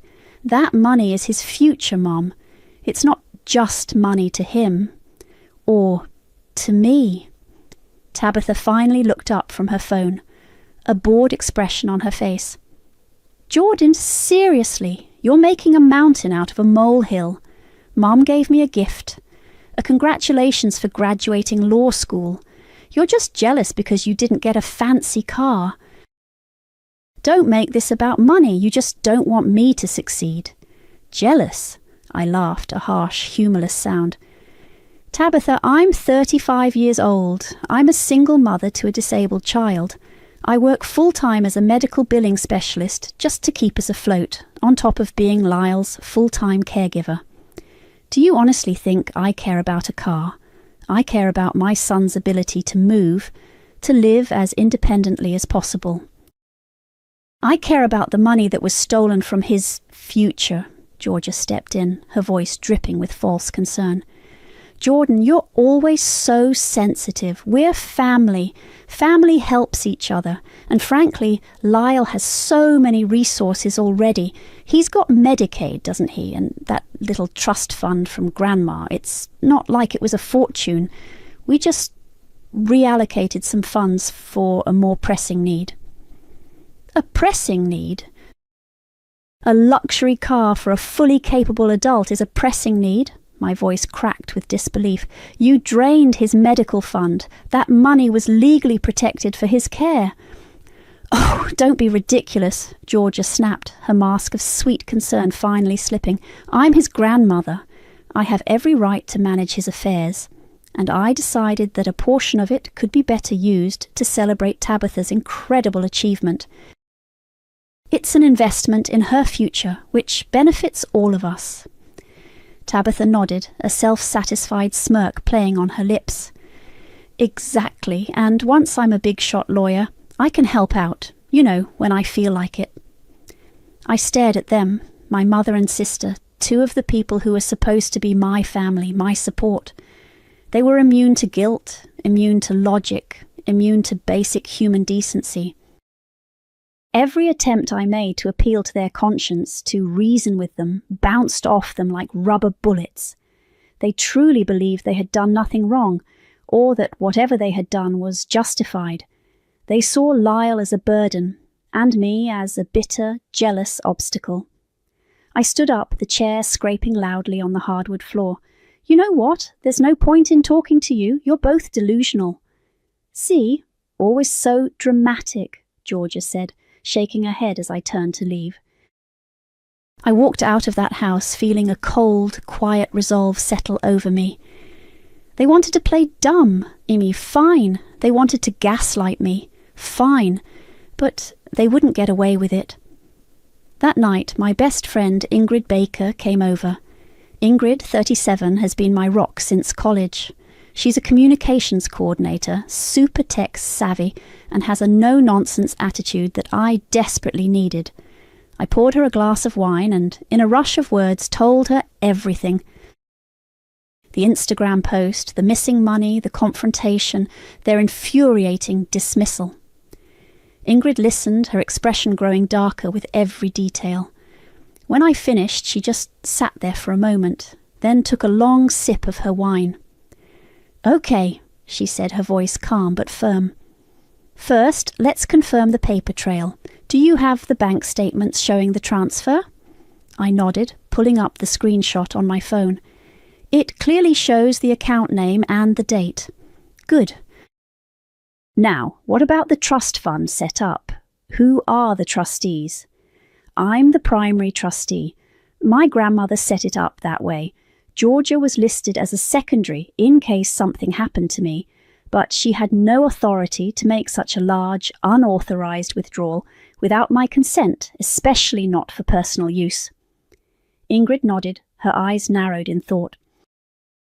Okay, so she forged your signature, or she exploited a loophole, or she just plain stole from it, banking on you not noticing or not fighting back. Given what you've told me about her, I'm leaning towards the latter, but we need proof that it was her signature on the withdrawal or her direct instruction. We spent the next hour poring over the bank's online portal. Sure enough, buried in the transaction details, there was a digital record of the withdrawal request, complete with an electronic signature that matched Georgia's on file. It wasn't a forgery, it was a brazen, direct theft. Right, Ingrid said, leaning back, a glint in her eye. So, she's not just a bad mum, She's a thief, and a stupid one at that. This isn't just about getting the money back, Jordan. This is about making her understand the consequences of her actions and making sure Tabitha knows exactly what kind of support she got. I want her to feel a fraction of the fear I felt when I saw that balance, I said, my voice low and steady. I want her to sweat. I want her to panic. Ingrid smiled, a slow, dangerous smile. Oh, she's going to panic. You know my background in digital communications, right? I've got some ideas for a little wake-up call. She pulled out her laptop, her fingers flying across the keyboard. We need to make this look official. Something that will hit her where it hurts the most, her reputation and her fear of being caught. She started typing, explaining her plan as she went. We talked for hours, refining the details, building a strategy. It was elaborate, a little risky, but utterly perfect. Late that night, after Ingrid had left, the house was silent except for Lyle's soft breathing from his room. I sat at my kitchen table, the laptop still open in front of me. On the screen was a newly created email account.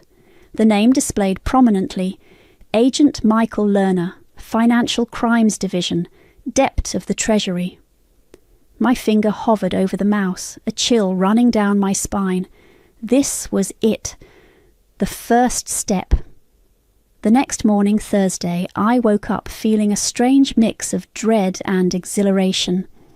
The email account, Agent Michael Lerner, sat open on my laptop, a digital weapon waiting to be deployed. Ingrid had helped me craft the perfect message, formal, official-looking, and just vague enough to induce maximum paranoia. The subject line read, Urgent, Notice of Audit, Wallace Family Medical Fund. The body of the email was a masterpiece of bureaucratic intimidation. It cited irregular deposits registered under Wallace Family Medical Fund and mentioned potential discrepancies requiring immediate clarification. It warned of serious legal ramifications, including allegations of bank fraud and misappropriation of funds, should the account holder fail to cooperate fully. We made sure to include a fake case number and a non-existent department extension. Ingrid and I both knew this was playing with fire. Impersonating a federal agent, even just digitally, was a serious federal offence, a felony. If we got caught, I could lose everything, including my ability to care for Lyle. But the thought of Lyle's future, of what Georgia had stolen from him, burned away any fear I had for myself. This wasn't about me anymore. This was about justice for my son. I hit send. The email vanished, winging its way into Georgia's inbox. I imagined her opening it, her eyes scanning the official-looking language, and a small grim smile touched my lips. Let the games begin. The waiting was the hardest part. I knew Georgia wouldn't immediately panic. She'd probably dismiss it as spam at first, or try to rationalize it away. That's where the cryptic voicemail came in. Ingrid had found an AI voice tool online that could generate incredibly realistic male voices. We spent an hour fine-tuning a script, making sure the tone was authoritative but not overtly aggressive, just enough to imply serious consequences. This message is for Georgia Wallace, the synthesized voice began, a deep, calm baritone. This is Agent Michael Lerner, Financial Crimes Division, Department of the Treasury. We have attempted to reach you via email regarding a serious matter concerning the Wallace Family Medical Fund. Failure to respond to our previous correspondence and this urgent notification may result in escalated legal action. We advise you to contact our office immediately to avoid further complications, including potential allegations of bank fraud. This is a time-sensitive matter. Your cooperation is essential. End of message. I sent the voicemail to Georgia's cell phone that afternoon, Friday. I knew she'd be home, probably still basking in Tabitha's Tesla glow. The effect was almost immediate. My phone, usually quiet when it came to Georgia, started buzzing with frantic texts. "Jordan, did you get some strange email, something about a trust? And a voicemail from some agent?" I played dumb. "Oh, no, Mum, I haven't checked my spam. Why? What's it about?" "It sounds very official. Something about fraud. I don't understand. What trust fund? I only manage Lyle's little account, and that's perfectly above board." Her texts grew more frantic. "Do you think it's a scam?" "Should I call the bank? Do you know any lawyers?" I texted back, feigning mild concern. Sounds serious. Maybe you should look into it. I'm not sure what to tell you, Mum. I'm just a medical billing specialist, not a financial crimes expert." I enjoyed the irony of that. Over the weekend, Georgia's paranoia escalated. She started calling around, asking her friends if they knew anyone in the IRS, anyone who could make this go away. She even called a distant cousin who was a paralegal, trying to get free legal advice. My aunt, her sister, called me Saturday evening, bewildered. "Jordan, your mother is in a state. She's talking about some government audit and bank fraud. Do you know what she's done now?" I kept my voice neutral. "I have no idea, Aunt Carol. She mentioned something to me, but I told her I couldn't help. I hope she sorts it out." It was delicious. While Georgia spiraled, I focused on Lyle. His therapy appointments were my sanctuary, a grounding force amidst the chaos I was deliberately creating. Monday morning, I took him to his physical therapy session. The bright colours of the gym, the gentle encouragement of his therapist, Sarah, the way Lyle's small hand would try to grasp the parallel bars. These moments were a stark reminder of what I was fighting for. He was working so hard, his little brow furrowed in concentration as he tried to shift his weight. I sat in the corner watching, feeling the familiar ache of fierce protectiveness. This was why. This was always why. The rage I felt towards Georgia and Tabitha was fueled by love for Lyle. It was a duality, the calm, patient caregiver and the simmering, avenging daughter. Later that day, I was scrolling through Tabitha's Instagram just to see if there were any updates on her blessed life. Ellie Summers, Tabitha's influencer friend, had posted a new photo of the Tesla, parked perfectly in front of a trendy coffee shop. The caption was innocent enough, "Coffee run in the new ride." So grateful for this beauty. But then I saw it. A comment from Ellie in response to someone asking where the car came from. She typed, "Gift from the Wallace Family Medical Fund, such blessed." My blood ran cold. The Wallace Family Medical Fund. That was the official name of Lyle's trust. Ellie, in her clueless influencer way, had probably heard Georgia or Tabitha refer to it casually, twisting the truth into something palatable for social media. She had no idea what she'd just done. She'd just publicly linked the stolen money to the car. I knew it was a long shot, but I immediately took a screenshot. It was a tiny detail, easily missed, probably buried under dozens of other comments. Most people wouldn't connect Wallace Family Medical Fund to a specific disabled child's trust. They'd assume it was some general family fund. I almost dismissed it, but then my phone buzzed with a new DM. It was from a name I hadn't seen in years, Bryson's cousin, Mark. Bryson Cunningham, Lyle's absent father, who had disappeared from our lives years ago. Mark's message was short, blunt, and chilling. "Is this where Lyle's medical money is going? I just saw Ellie Summers' comment. What the hell, Jordan?" My heart hammered. Mark must have seen the comment, recognised the name of the fund, and put two and two together. He knew about Lyle's trust because he'd been there when my grandmother set it up. This was a complication I hadn't anticipated. Bryson's family, who I rarely spoke to, was now aware, and if Mark knew, it was only a matter of time before Bryson himself knew. My carefully constructed plan, designed to make Georgia sweat in private, was about to get a very public, very messy wrench thrown into it. The DM from Mark, Bryson's cousin, had hit me like a cold splash of water. "Is this where Lyle's medical money is going? I just saw Ellie Summers comment." "What the hell, Jordan?" It was Monday afternoon, just hours after Lyle's physical therapy. My stomach clenched. I knew Bryson and his family were largely out of the picture, but they weren't entirely ignorant of Lyle's existence or his needs. My grandmother, Lyle's great-grandmother, had been close to Bryson's side of the family, and they knew about the Wallace Family Medical Fund she'd helped set up. I didn't even have time to craft a response to Mark before my phone rang again. It was Georgia. Her voice was shrill, laced with a new, raw panic I hadn't heard before. "Jordan! He called me. Bryson. He called me screaming. He said he saw something on Instagram about Lyle's fund and Tabitha's car. He's furious. He's threatening to call the police, to call a lawyer, to report me to the IRS. He said he's going to make sure I rot in jail."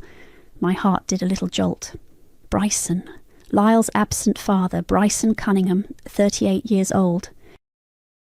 The man who had walked out of our lives 6 years ago, leaving me to navigate Lyle's diagnosis and care alone. He rarely, if ever, contacted me, let alone Georgia. The fact that he was now involved and furious was a massive, unplanned variable. My carefully orchestrated plan was designed to make Georgia squirm, not to bring in external forces.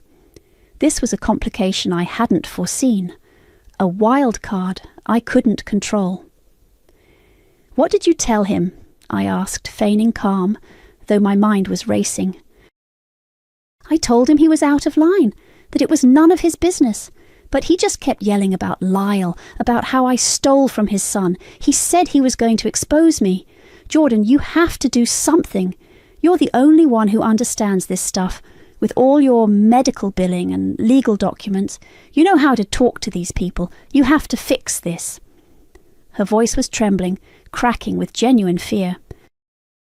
The fake IRS audit had clearly pushed her to the edge, and Bryson's sudden, unexpected involvement had sent her tumbling over. This was the panic I wanted, but it was also a messier, more unpredictable panic than I'd intended. "Fix it, Mom.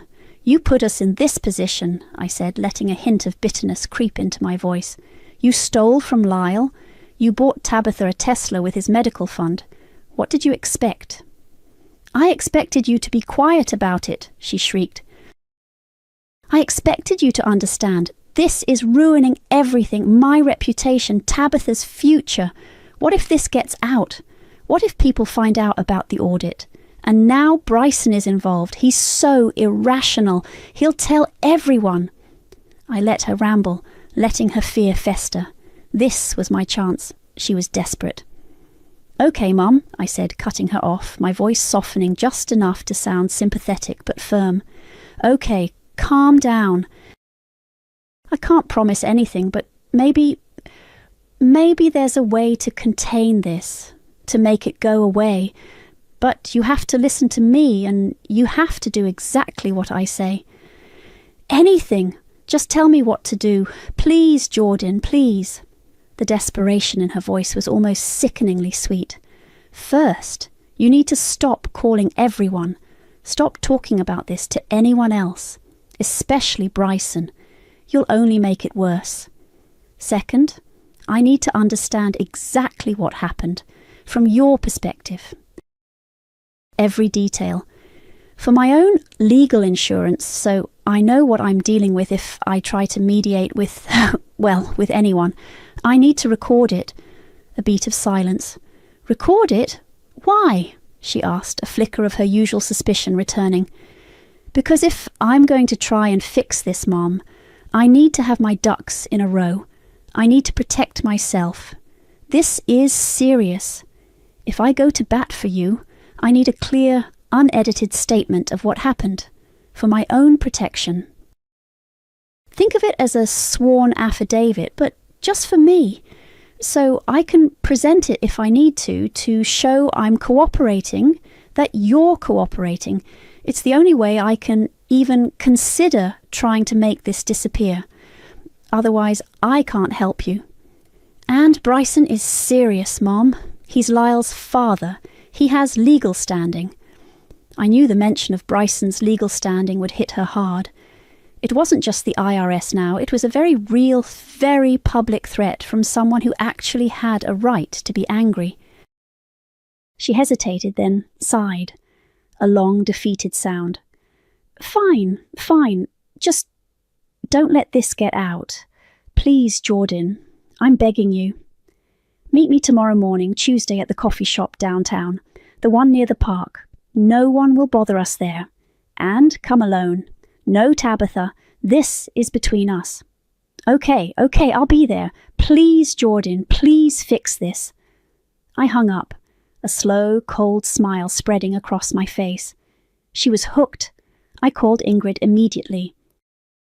She's agreed to confess, I said, keeping my voice low.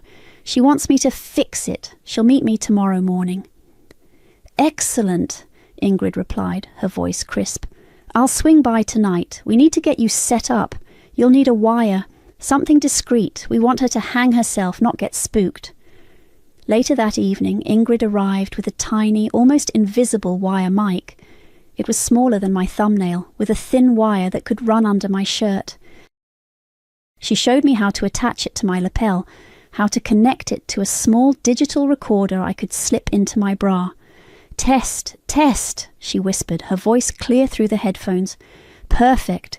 Just make sure you get her to state clearly what she did. The more detail, the better. And keep her talking. Let her dig her own grave. I looked at my reflection in the mirror, the tiny mic almost imperceptible against my dark shirt.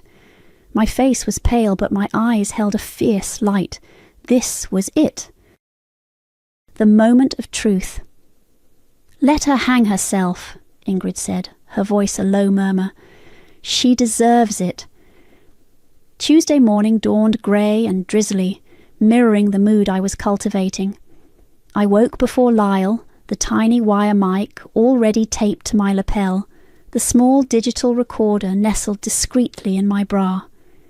Ingrid had made sure it was practically invisible, a secret weapon against my own mother. I felt a strange calm, a focused intensity I hadn't known I possessed. This wasn't just about getting the money back. It was about reclaiming my agency, about making Georgia face the truth of what she'd done. I arrived at the coffee shop downtown, the one near the park, about 15 minutes early. It was quiet, just a few early birds nursing their lattes. I chose a corner table out of the main flow where the light was dim. I ordered a black coffee, the bitter taste a perfect match for my resolve. Georgia arrived precisely on time, looking surprisingly dishevelled for her. Her hair, usually perfectly coiffed, was a little flat, and her expensive silk scarf looked like it had been tied in a hurry. Her eyes darted around the room, wide and anxious, a stark contrast to her usual composed facade. She spotted me and practically rushed to the table, her designer handbag clutched to her chest like a shield. "Jordan, thank goodness you're here," she whispered, sliding into the seat opposite me. Her voice was tight, strained. "Did you talk to Bryson? Is he really going to call the police? And this Agent Lerner, is it real? Is it the IRS?" I took a slow sip of my coffee, letting the silence hang between us for a moment. I needed to be calm, deliberate. She needed to be desperate. "Mom," I said, my voice low and even, "calm down. Panicking won't help. And yes, Bryson is very upset. He knows about the fund. And yes, Agent Lerner is very real. This is serious, Mom. They're investigating, and what they're investigating is the transfer of a large sum of money from a protected medical trust fund into your personal account. That's a felony, Mom. Bank fraud. Misappropriation of funds." Her face went pale. But I didn't mean any harm. It was just a temporary reallocation. I was going to put it back eventually. That's not what the bank records say, I countered, pulling a folded sheet of paper from my bag. It wasn't an official IRS document, of course, but it was printed on good quality paper, with a generic-looking government seal I'd found online. I'd filled it out with official-sounding jargon: preliminary findings report, case number 78,000.MCF 2024, unauthorized activity detected, direct admission required for mitigation. It looked official enough to a panicked, non-legal professional like Georgia. "This is a preliminary report from Agent Lerner's office," I said, sliding it across the table. "They're requesting a direct admission of the unauthorized activity. It's what they call a cooperation statement. If you provide it, clearly stating what happened, it might help mitigate the charges. It shows you're not trying to hide anything. It's the first step to making this go away, or at least reducing the severity." She snatched the paper, her eyes scanning the dense text, her brow furrowed. "A direct admission, but what if it's used against me?" "It will be used against you if you don't cooperate, Mum," I said, leaning forward, my voice dropping to a conspiratorial whisper. "Right now it's just me and you, and this recording. If you give a clear statement, I can take it to Agent Lerner, or, well, to someone who can make this disappear. I can tell them you're cooperating, that you're willing to make amends. But I need it on record, for my own protection, and for yours. Otherwise, I can't help you. And Bryson is already calling lawyers, Mum. He's serious." The mention of Bryson again seemed to push her over the edge.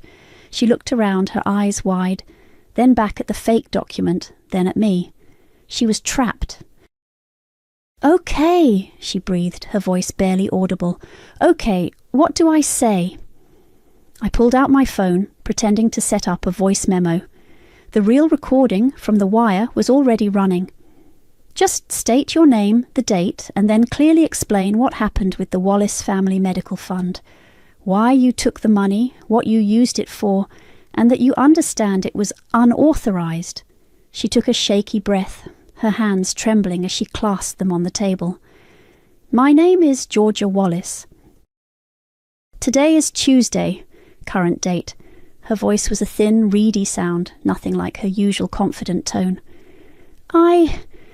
I took the money out of Lyle's account, the Wallace Family Medical Fund. It was $78,000. I used it to buy Tabitha a car, a Tesla, as a graduation gift." Her voice cracked on the last word, and she swallowed hard. I didn't think Jordan would find out. I thought I could replace it before anyone noticed. I didn't realize it would cause so much trouble. I know it was unauthorized. I know it was wrong." Tears welled in her eyes, but they were tears of self-pity, not remorse.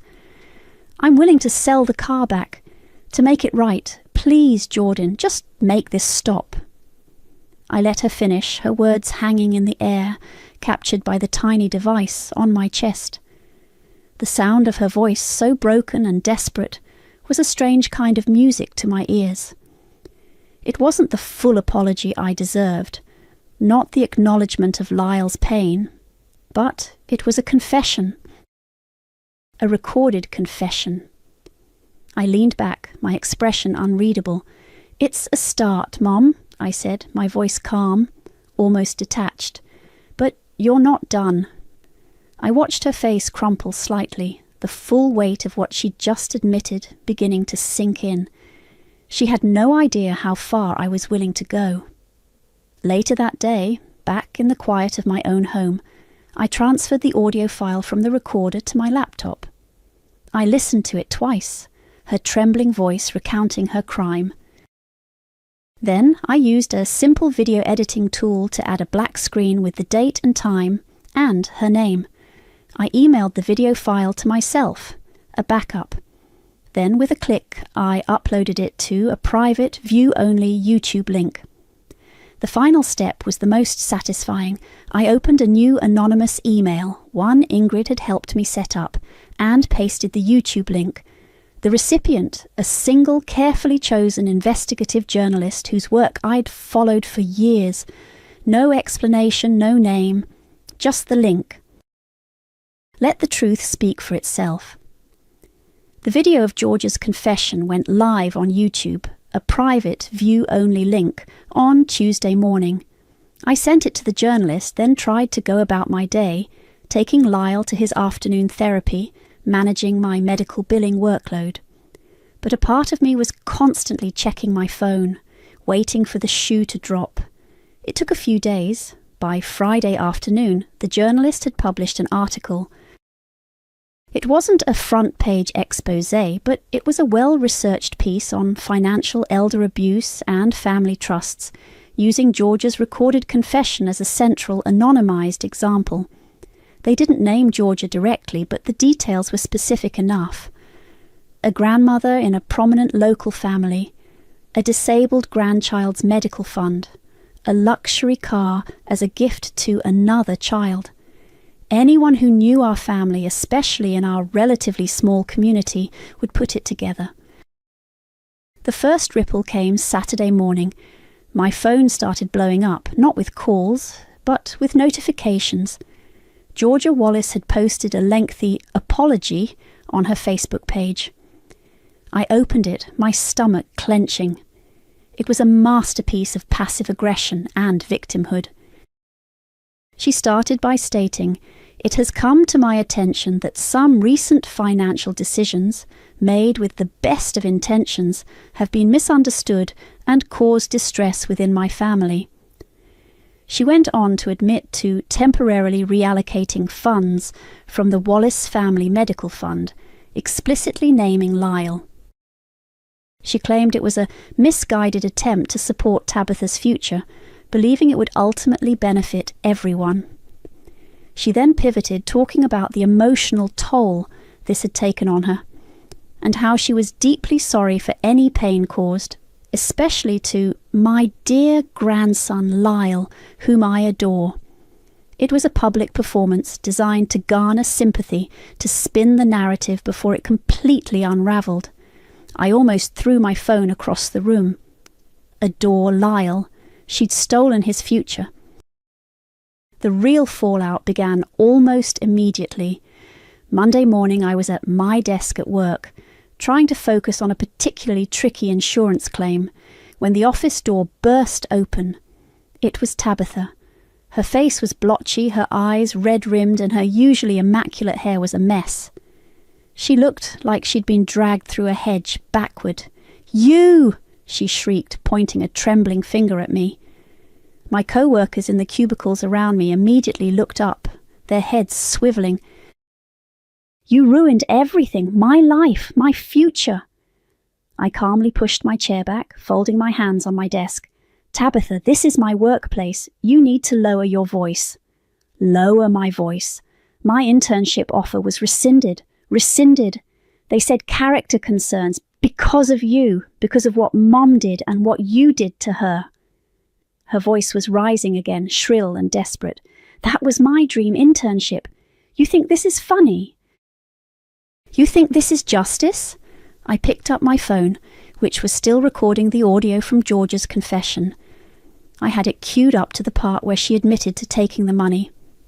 I pressed play, holding the phone up for Tabitha to hear. Georgia's trembling voice filled the quiet office.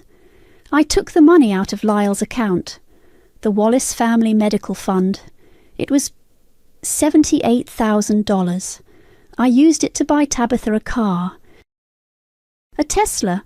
I didn't think Jordan would find out." Tabitha listened, her face draining of colour as her own mother's voice confessed to the theft. Her jaw dropped, and her eyes, previously blazing with anger, now held a flicker of something new. Shame. And perhaps a dawning realization of the truth. I stopped the recording. "Your mother ruined your future, Tabitha. I just held up the mirror." She stared at me for another long moment, her breath coming in ragged gasps.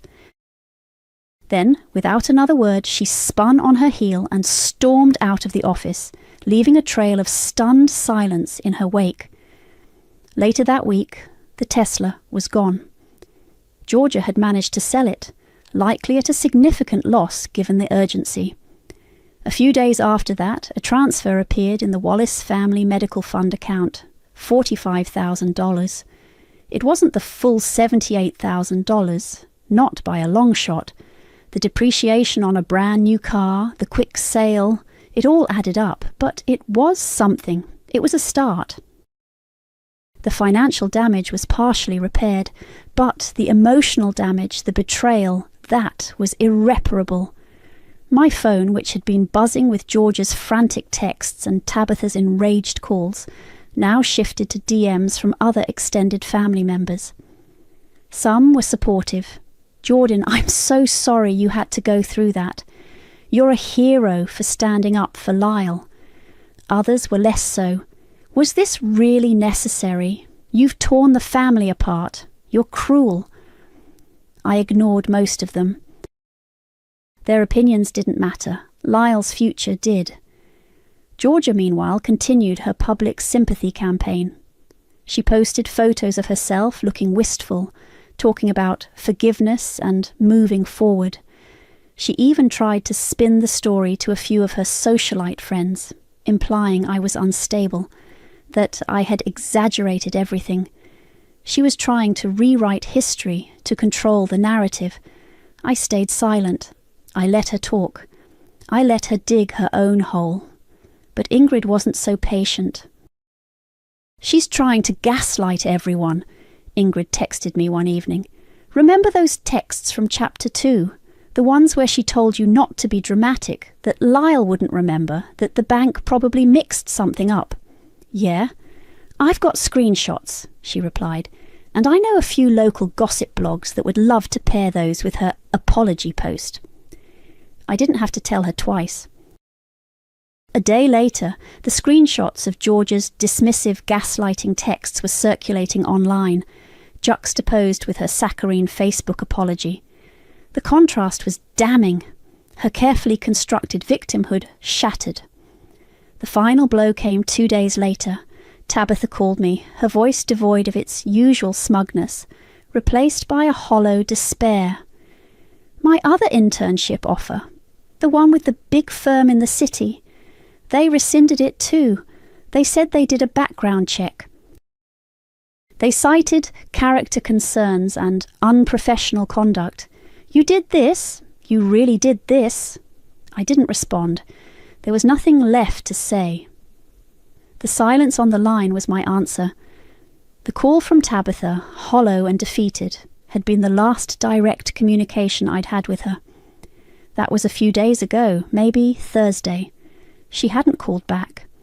I knew the second internship rescission had hit her hard, harder than the first.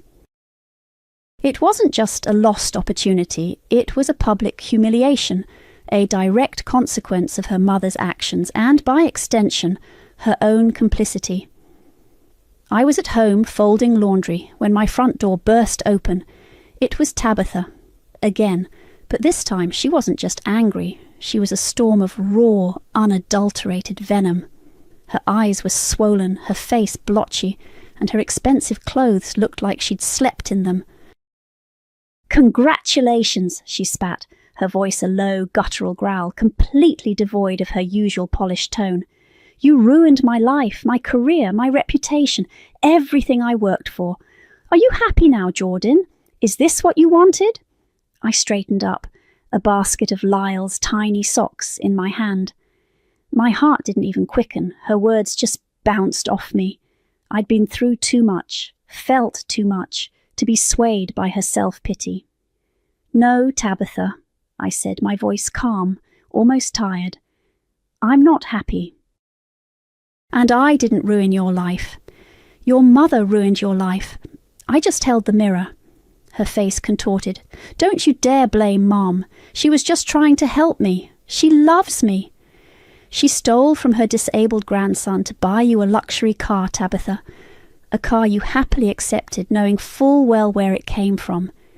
You stood there, smug and superior, while she gaslit me about Lyle's future. You said I was jealous. You said I didn't want you to succeed. You were a willing participant in the theft of Lyle's medical care.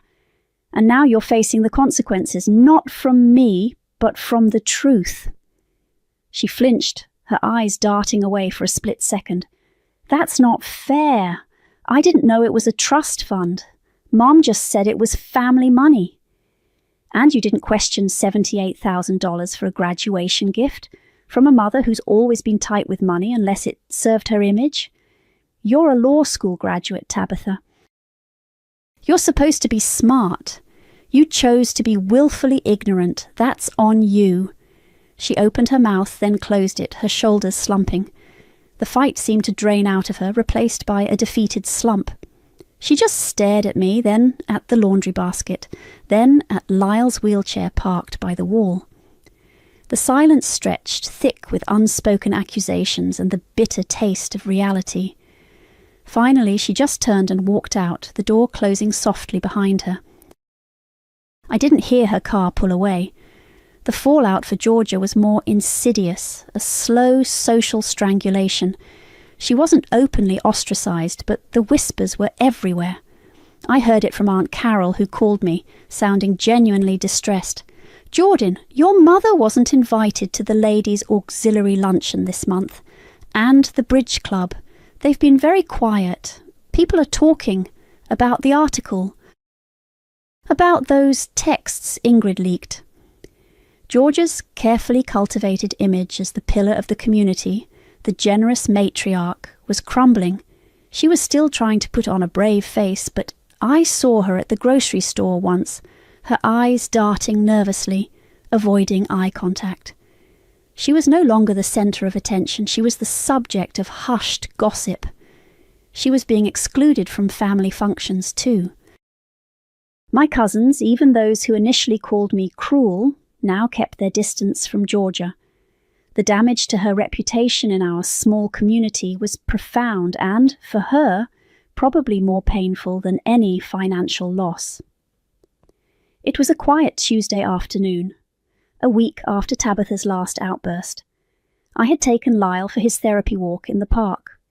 The autumn air was crisp, the leaves turning brilliant shades of red and gold. Lyle, in his specialized wheelchair, was enjoying the gentle bumps and turns of the paved path. His head was tilted back, watching the leaves drift down from the trees. I pushed him slowly, the rhythm of our movement soothing something raw inside me. My rage, which had burned so intensely for weeks, had begun to subside. It hadn't vanished entirely, but it had transformed into a dull ache, a scar. The fight was over. The money was partially back. Georgia and Tabitha were suffering their consequences, but the victory felt hollow, tinged with the sadness of what had been broken. Lyle let out a soft sound, and I knelt beside his chair. He reached out a small hand, his fingers curling around mine. His grip was surprisingly strong, warm.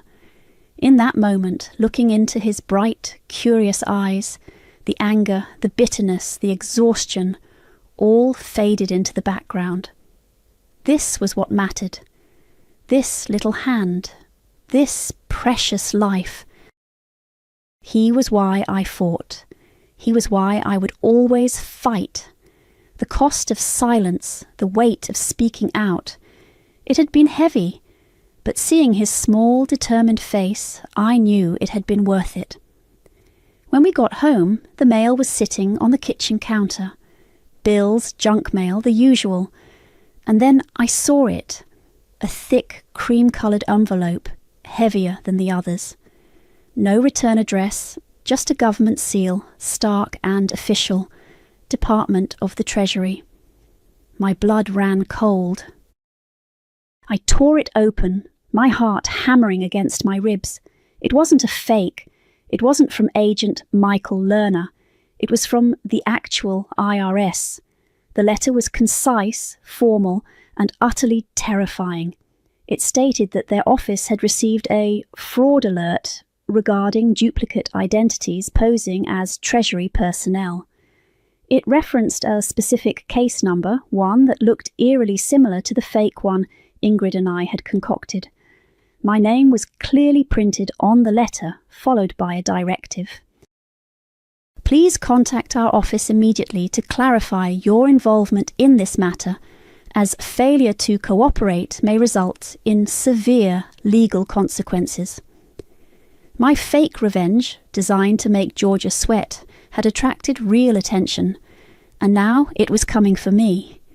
The letter from the actual IRS sat on my kitchen table, a stark white rectangle of dread. My heart was still pounding from reading it. Duplicate identities posing as Treasury personnel. My fake revenge, the one that had felt so clever and justified, was now a real, tangible threat. This wasn't about making Georgia sweat anymore. This was about my own freedom, my ability to care for Lyle. I called Ingrid immediately, my voice tight. It happened, the IRS. A real letter. They know. Ingrid was quiet for a moment. Okay, Jordan. Deep breaths. What exactly does it say? I read her the key lines, the demand for contact, the warning of severe legal consequences. All right, Ingrid said, her voice steady. It's serious, but you didn't commit actual financial fraud. You didn't steal money. You impersonated to expose a theft. That's a crucial distinction. You need to be completely honest with them. Tell them everything. From the moment you saw that Instagram post to the recording of Georgia. Show them the bank statements, the screenshots of Ellie's comment, the gaslighting texts. Show them the truth. Your motivation was protection, not personal gain. The next morning, Wednesday, I called the number on the letter. I was given an appointment for Friday morning.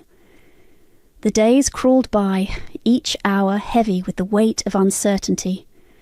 I tried to keep my routine for Lyle, but my mind was constantly replaying scenarios, imagining jail cells, imagining Lyle without me. The irony was a bitter taste in my mouth. I'd fought so hard to protect his future, and now my fight might jeopardize it. Friday morning I walked into the federal building, my stomach churning. The agent, a woman named Agent Miller, was brisk and professional, but her eyes held a quiet intensity. She was probably in her late 40s, with a no-nonsense demeanour. I sat across from her, a knot of fear in my chest, and I told her everything. I laid out the whole story, from Ellie's post to the missing $78,000, to George's dismissive phone call, the in-person confrontation, Tabitha's smugness. I explained Lyle's cerebral palsy, his trust fund, how every penny was vital for his care. I showed her the bank statements, the digital signature, the screenshots of Ellie's comment, even the texts from Georgia. I explained how Ingrid and I had created Agent Learner, the email, the AI voice, all to scare Georgia into confessing. I played the recording of Georgia's confession, her trembling voice admitting to everything. Agent Miller listened, her expression unreadable, occasionally taking notes. When I finished, the room was silent. "Ms. Wallace," she said finally, her voice low, "impersonating a federal agent is a felony. It's a serious offence regardless of your intent." I swallowed hard. I know, Agent Miller. I knew the risk, but I was desperate. My son's future was stolen. My mother and sister dismissed me, gaslit me. I felt like I had no other recourse. I wasn't trying to defraud anyone. I was trying to get back what was stolen from my disabled son. She looked at me for a long moment, her gaze piercing. "I understand your frustration, Ms. Wallace, and the circumstances are certainly unique. However, the Department of the Treasury takes impersonation very seriously. It undermines public trust, and it can have severe consequences." My heart sank. This was it. "However," she continued, and I held my breath. Your full cooperation, the fact that you did not personally benefit financially from the impersonation, and the clear evidence of the original theft from your son's trust fund all factor into our assessment. You were not attempting to defraud the government or any individual. You were attempting to expose a crime. She leaned forward, her voice firm. This will go on your record. You will receive a formal warning. Any further incidents of this nature, and we will pursue charges. Do you understand? I nodded, relief washing over me so powerfully I almost sagged in my chair. Yes, Agent Miller, I understand completely. Thank you. Good. Now, regarding the original theft from the Wallace Family Medical Fund, we will be forwarding this information to the appropriate authorities for review. While it's primarily a civil matter, given the confession and the public nature of the information, there may be grounds for further investigation. I left her office feeling like I could finally breathe. I had faced the consequences and I had survived. It wasn't a clean slate, but it was a path forward. I didn't hear directly from Georgia or Tabitha after that. Their world had shrunk.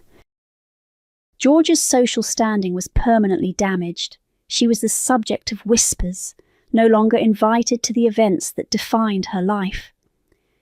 Tabitha's law career, once so promising, was stalled before it even began.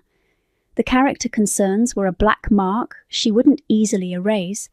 They were left to sit in the ashes of their own making, their lives defined by the very public humiliation they had brought upon themselves. My emotional closure didn't come from their downfall, not really. It came from a quiet, internal shift. The rage had served its purpose, but it had also been a heavy burden. Now, it was time to let it go. A few days later, I was sitting with Lyle in his room, the late afternoon sun streaming through the window. He was playing with a set of blocks, his small hands working diligently to stack them. I pulled out my phone, opened the voice memo app. "Hey, buddy," I whispered, my voice thick with emotion. "This is for you. They say you won't remember what you missed. They say you won't know. But you'll know, baby. You'll know your mama fought. I fought for you, Lyle. I fought for your future, for your dignity, for every penny that was supposed to help you live your best life. And I'll keep fighting. Always." I pressed stop, the recording a private testament to my love, my struggle, and my unwavering commitment. The fight had left scars, deep ones, but it had also forged something unbreakable within me. I was no longer the quiet, underestimated Jordan. I was Lyle's mother, fiercely protective and unyielding. I had delivered justice, not for revenge, but for survival. And in doing so, I had reclaimed my own power. I walked away from the wreckage of my family, head high, heart scarred, but free. The key stopped at 10 o'clock and wouldn't turn. I took it out, breathed on it like it was the problem, and tried again. Same brick wall. Mum opened the door with a new brass deadbolt shining over my shoulder. "Oh," she said, like I was a delivery. "The spare key belongs to your sister now. My name is Lana Rose. I'm 35, and I do medical billing at a paediatric clinic 20 minutes away from the house I grew up in. I moved back into that house for 6 months last year to help my dad when his cancer treatment got serious. I kept my apartment the whole time because I thought I'd come back to it when he felt stronger. He never did. We buried him on Tuesday. Today is Thursday." "New locks?" I asked. My voice came out flat. I held up my key anyway.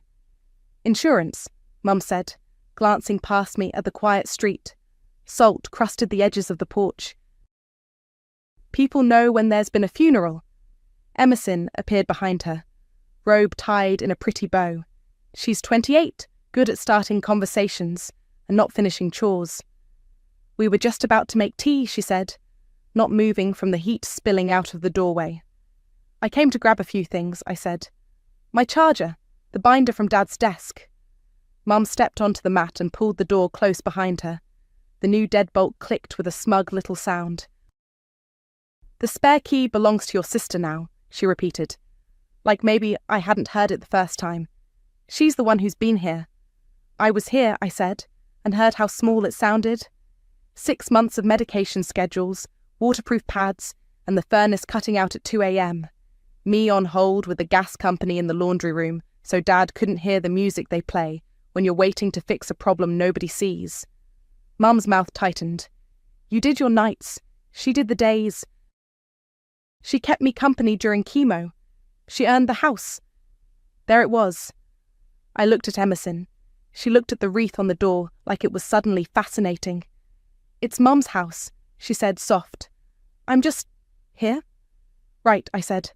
While I was here, I put the gas in my name because the furnace kept cutting out. It's still in my name. Autopay is still running.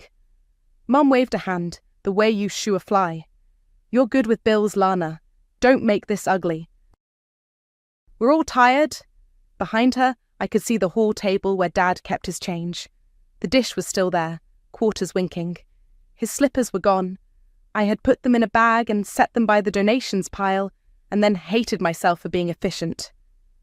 I'll need the binder, I said. The blue one with the receipts. Mum shifted, blocking the door more squarely with her body. I'm sorting things. It has my name on half of what's inside, I said. Furnace repair, co-pays, the grocery runs I did when Mum couldn't leave. I didn't raise my voice. I didn't say, remember who changed his dressings. I didn't say, remember who slept in the chair. Emerson's hand slid up and down her robe tie. Can we not do this on the porch? Sure, I said.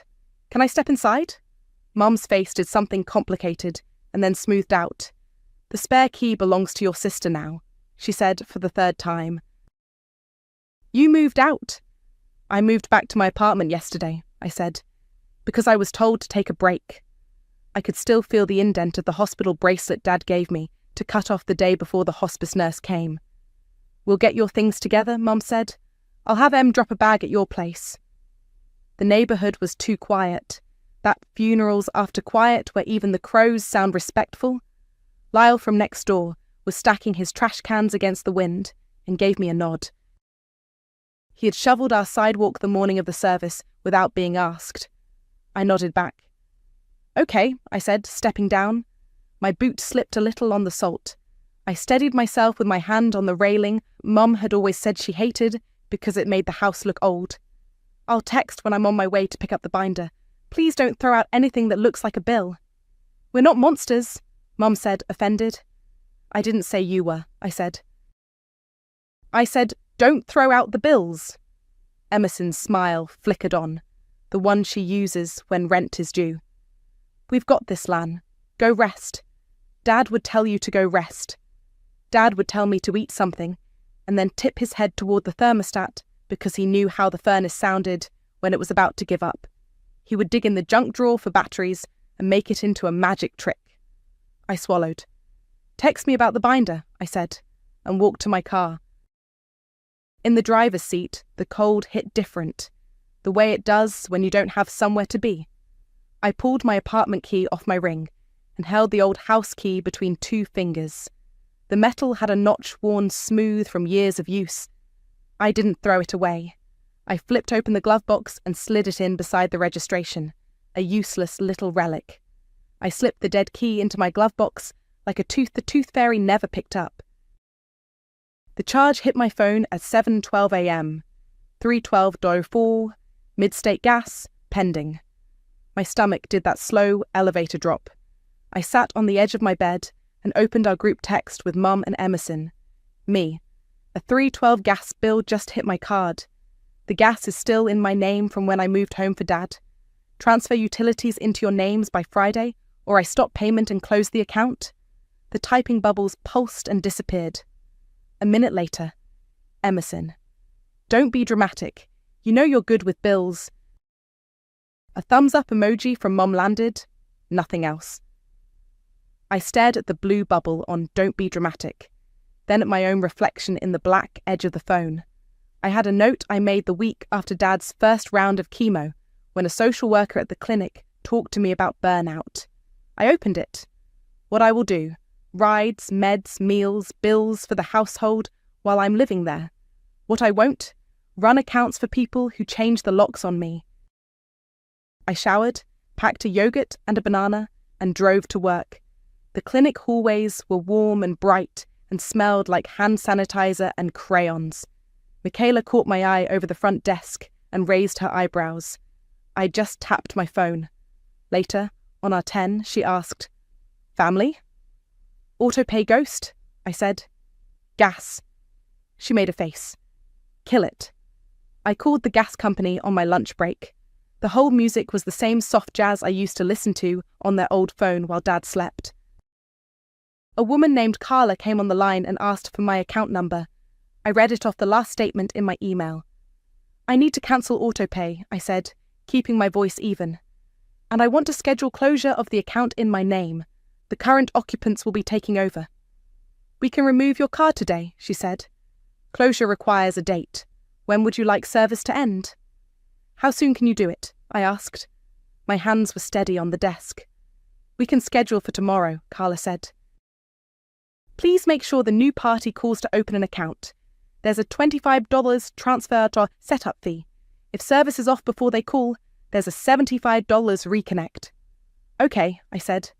"Please cancel autopay now. Schedule closure for tomorrow at 5 p.m.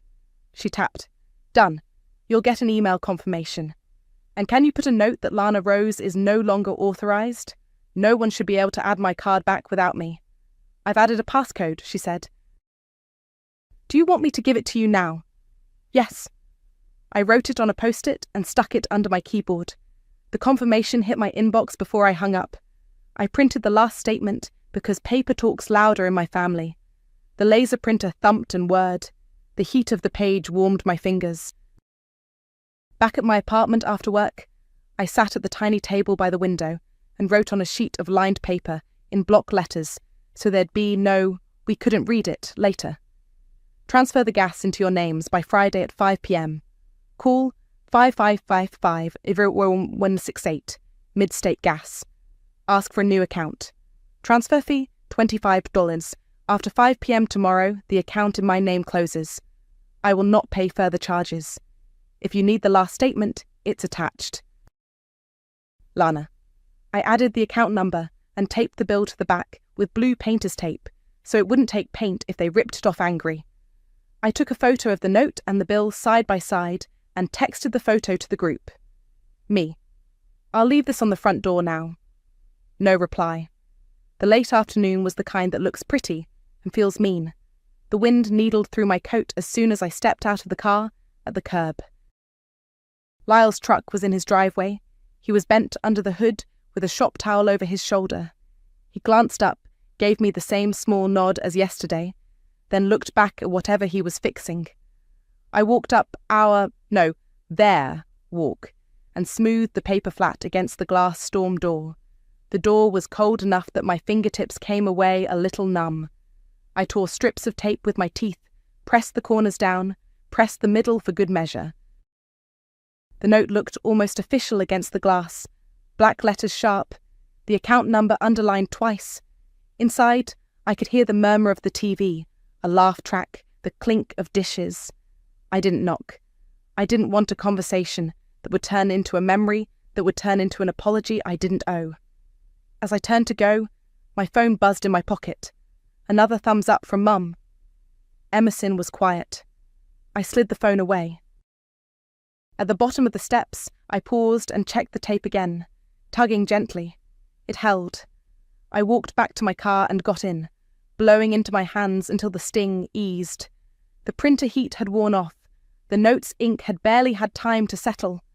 I put the car in drive, eyes on the mirror, and left the block before the ink dried. By Sunday morning, my phone had a hangover. Missed call icons stacked from last night. Mum, Emerson, Mum again.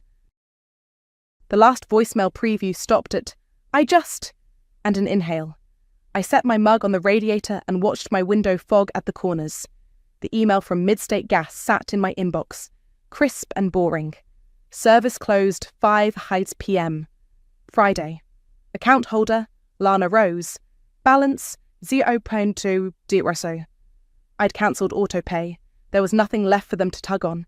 At 9:03 a.m., My screen lit up with Mum. I let it buzz twice and then answered.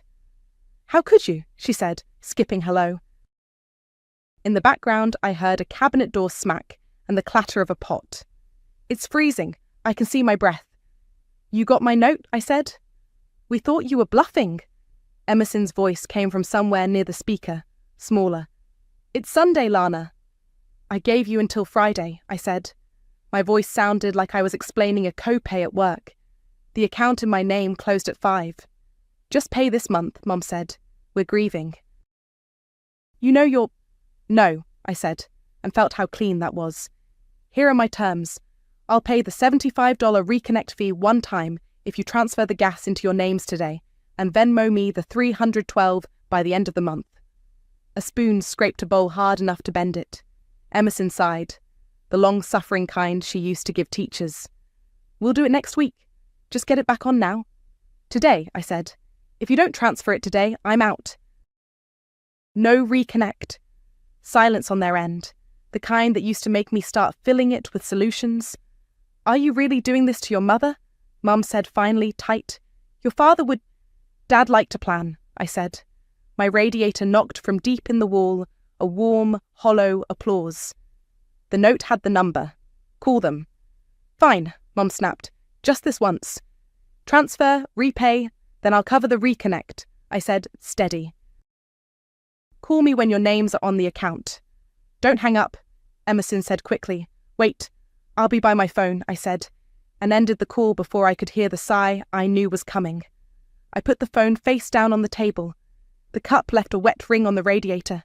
Outside, a plough scraped the side street and somebody's dog barked at it like an insult.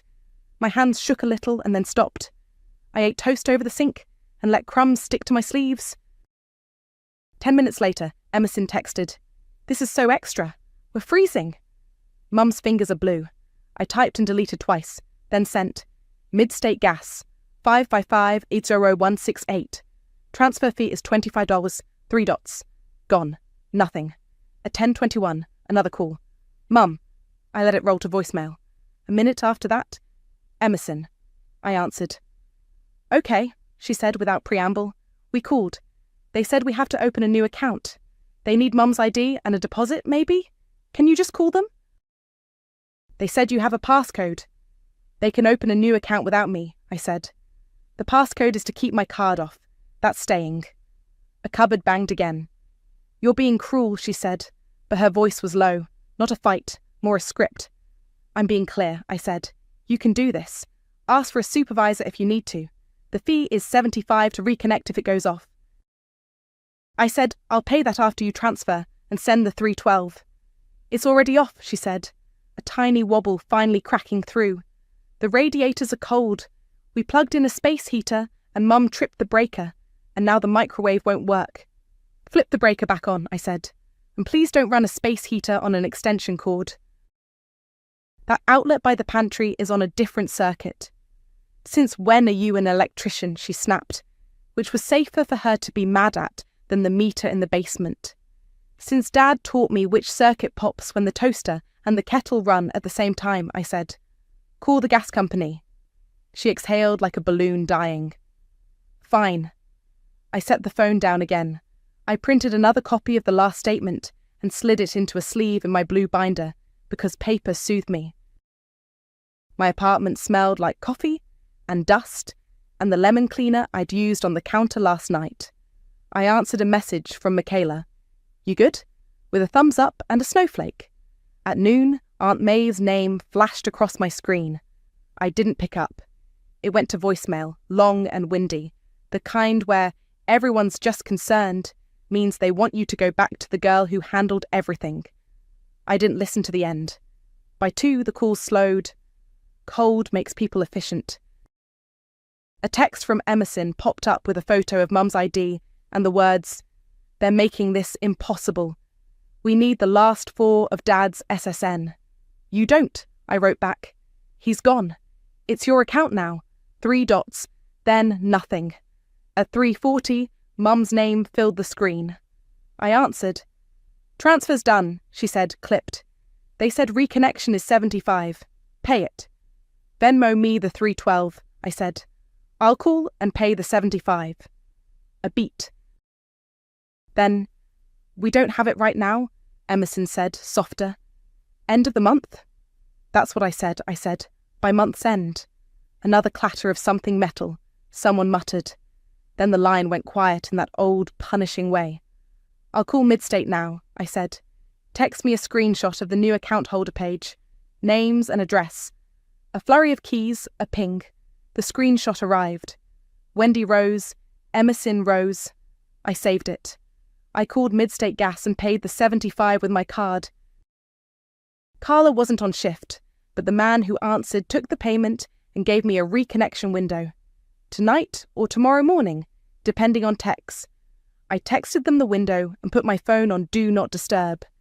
A minute later, a voicemail landed anyway, because favourites slipped through. Mum's voice, sharp and sweet. I'll remember this when the will is read. The binder's rings bit my palm when I snapped them open. Plastic sleeves fanned out, all the little pockets I'd stuffed full without thinking while I was living there. Co-pays, pharmacy receipts, the furnace guy's carbon copy invoice with a tear-off corner. Monday. My apartment was quiet except for the radiator ticking. Warm and smug. The reconnection window Midstate gave me had been tonight or tomorrow morning. And from Mum's last voicemail, I'll remember this when the will is read. I hadn't learned which. I put my phone face down and worked the way I know how, names and numbers in order. I slid 6 months of receipts into the sleeves, fronts facing the same direction. September. Anti-nausea meds, grocery runs with bananas and broth circled. October. The first time the furnace groaned and died, and I called at 2 a.m., the $189 service charge, replaced igniter, written in a rushed hand. November. Co-pay after co-pay. December. Space heater I bought and left in the hall closet, the one they were now plugging into extension cords. On my 10 at the clinic, I called the bank. The woman on the line had a bright voice and a script that didn't make me feel stupid for not having done this already. I want to replace my debit card, I said. New number. I had a utility on autopay and I've closed that account. I don't want any surprise charges. We can do that, she said. Do you want to set purchase alerts as well? We can text you for any online or recurring charge attempts. Yes, I said. All of it. She read disclosures. I said yes. She told me the new card would be at my apartment in 5 to 7 business days. In the meantime, I wrote alerts on in the corner of the post-it with the Midstate passcode and stuck it beside my monitor at work. On my lunch, I called Midstate again and got a different rep, a man named Dave who sounded like he was eating pretzels between calls. I just want to make sure my card isn't stored anywhere, I said. The account in my name is closed. He clicked. Looks closed. Payment token deleted. And just so you know, the new account for that service address is under different names. We can't attach you to it without your authorization and our passcode. Good, I said. Thanks. You got a reconnection window, he said, reading. If a tech didn't make it last night, they'll be by this morning. Someone 18 or older has to be present? They are, I said, and hung up before I could make that my problem too. Around 2, my phone buzzed with Lyle's name. He never calls. He's a lean-on-the-rake kind of talker. Hey, Lana, he said when I answered. Wind sizzled in the phone, like he was outside. You good? I'm okay, I said. You? Cold over there, he said. Looks like they've got an orange extension cord from the living room into the hallway and one of those little cube heaters running. I don't want to be nosy, but those things make me nervous. I could picture it. The cord snaked under that lumpy rug Dad always tripped on, the little red eye of the heater glaring. Thanks for letting me know, I said. They've got the number for the gas company. A tech should be by today. He made a thoughtful noise. If they need an extra blanket, I've got some old army wool in the garage. You want me to offer? I think that would go over better from you than me, I said. But don't put yourself in the middle. I already live next door, he said, dry. Kind of comes with the pipes. I smiled without meaning to. Thanks, Lyle. "Anytime," he said, and hung up. After work, I stopped for printer ink and clear tape. Back home, I put the binder on the living room floor and sat cross-legged. The coffee table had a ring where a planter used to be. I wiped it with my sleeve. I slid the furnace invoice into a sleeve and wrote the date on the tab in neat block letters. Dad's handwriting peered up at me from a corner of a pharmacy bag. His full name, in that neat script he taught himself after the tremor started. It felt like touching his shoulder by accident in a crowd. I called the pediatric clinic's voicemail to check tomorrow's schedule. My voice sounded normal in my own ear. I answered a text from Michaela. "How's the glacier?" with a picture of my radiator and the clap emoji. Then I opened my email and made a folder called House, closed and dragged the mid-state confirmation into it. I took a screenshot of the screenshot Emerson had sent me yesterday, new account holder, Wendy and Emerson, and saved it under theirs, time-stamped. I set a folder rule to ping me for any purchase over $100, which my bank would mirror. The ache came in honest then, not wrapped in a bill. I let it. I remembered Dad tilting his chin toward the thermostat like it was a puzzle we could solve, and me pretending not to know he wanted my hands to be busy so I wouldn't look at his. I leaned back against the couch and breathed in dry radiator heat that smelled a little like dust. My phone buzzed. "Aunt Maeve, your mother says you cut the heat to punish her. True?" Aunt Maeve's text sat open on my screen while my oatmeal went cold.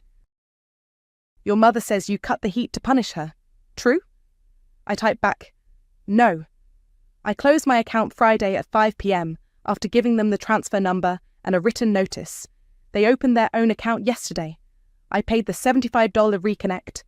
Going forward, bills go to the names on the account. I attached the screenshot Emerson had sent. New account holder, Wendy Rose, Emerson Rose, and set my phone face down. A minute later, the typing bubble appeared, disappeared, and then nothing. That told its own story. At 9, there was a light knock on my apartment door and the smell of latte before I even opened it. "Peace offering," Emerson said, holding out a cardboard tray with 2 coffees, and that smile she uses to talk landlords out of late fees. Her hair was tucked into a knit cap I recognized from my old Target bag. I stepped back, and she came in on a breeze of cold and vanilla. "It's early," I said. "I figured you'd be up." She set the tray on my tiny table and looked around like she'd forgotten what my place looked like. Radiator, table, binder, open with tabs like a file cabinet. "It's so warm in here." "The heat works," I said, keeping my tone neutral. She pulled a cup free and pushed the other toward me. "Just hear me out. Until spring, okay? It's a few months.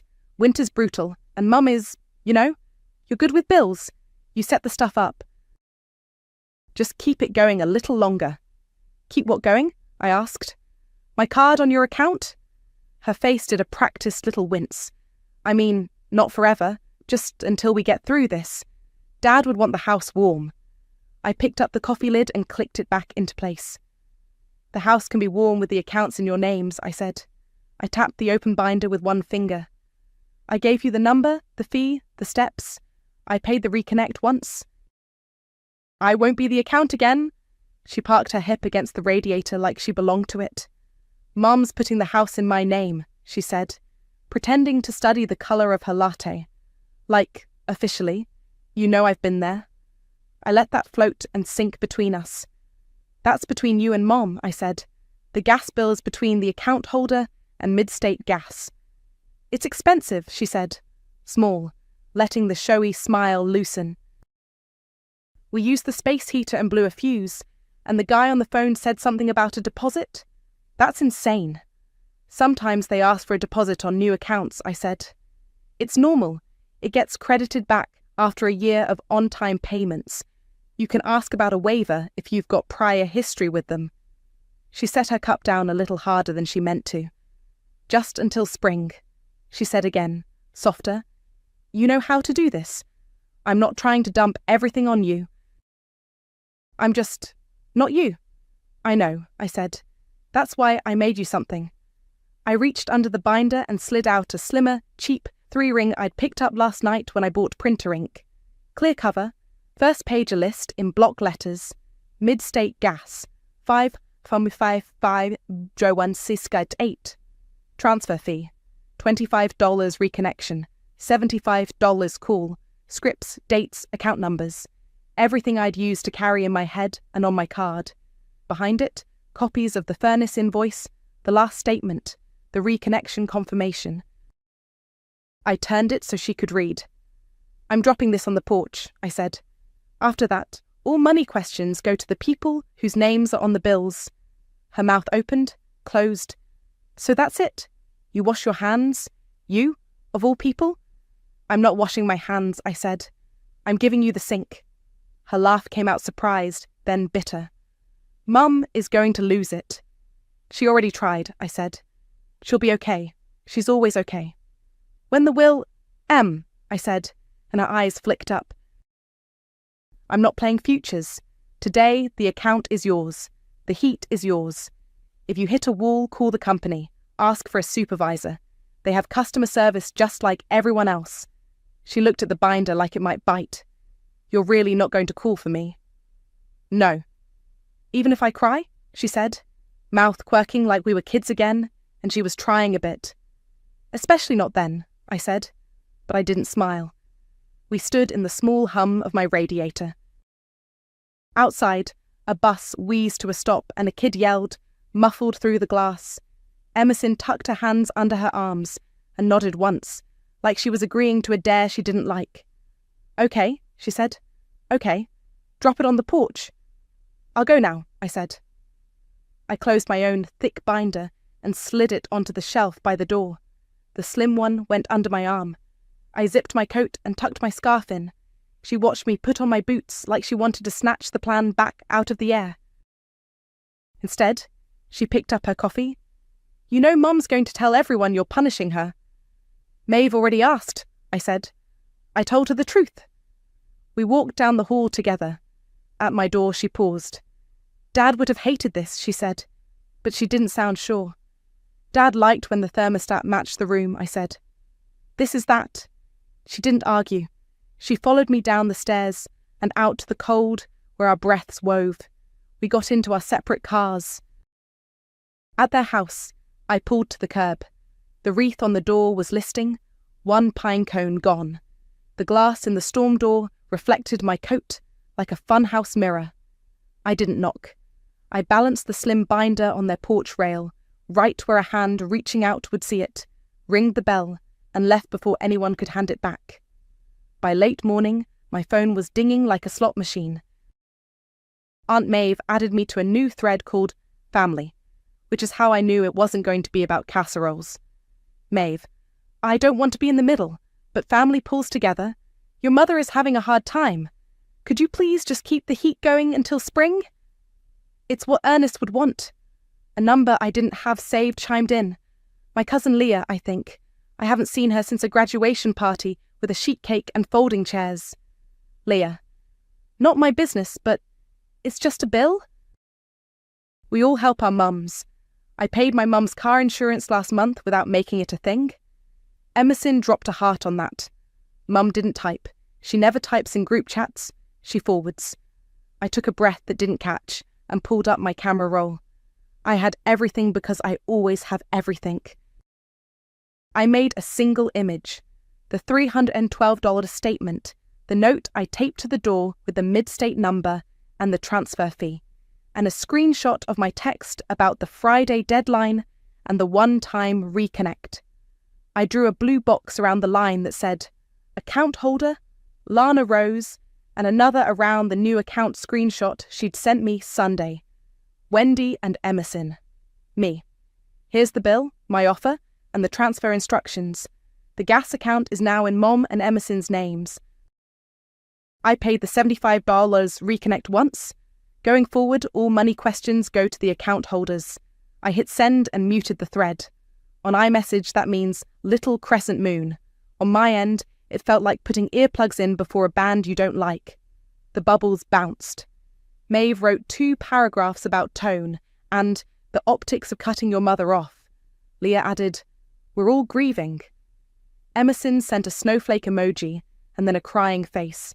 I didn't read past the previews. I tapped the info icon at the top of the thread and left. It let me because everyone's on iPhones. Small mercies. Then I opened Mom and Emerson's contact cards and toggled hide alerts.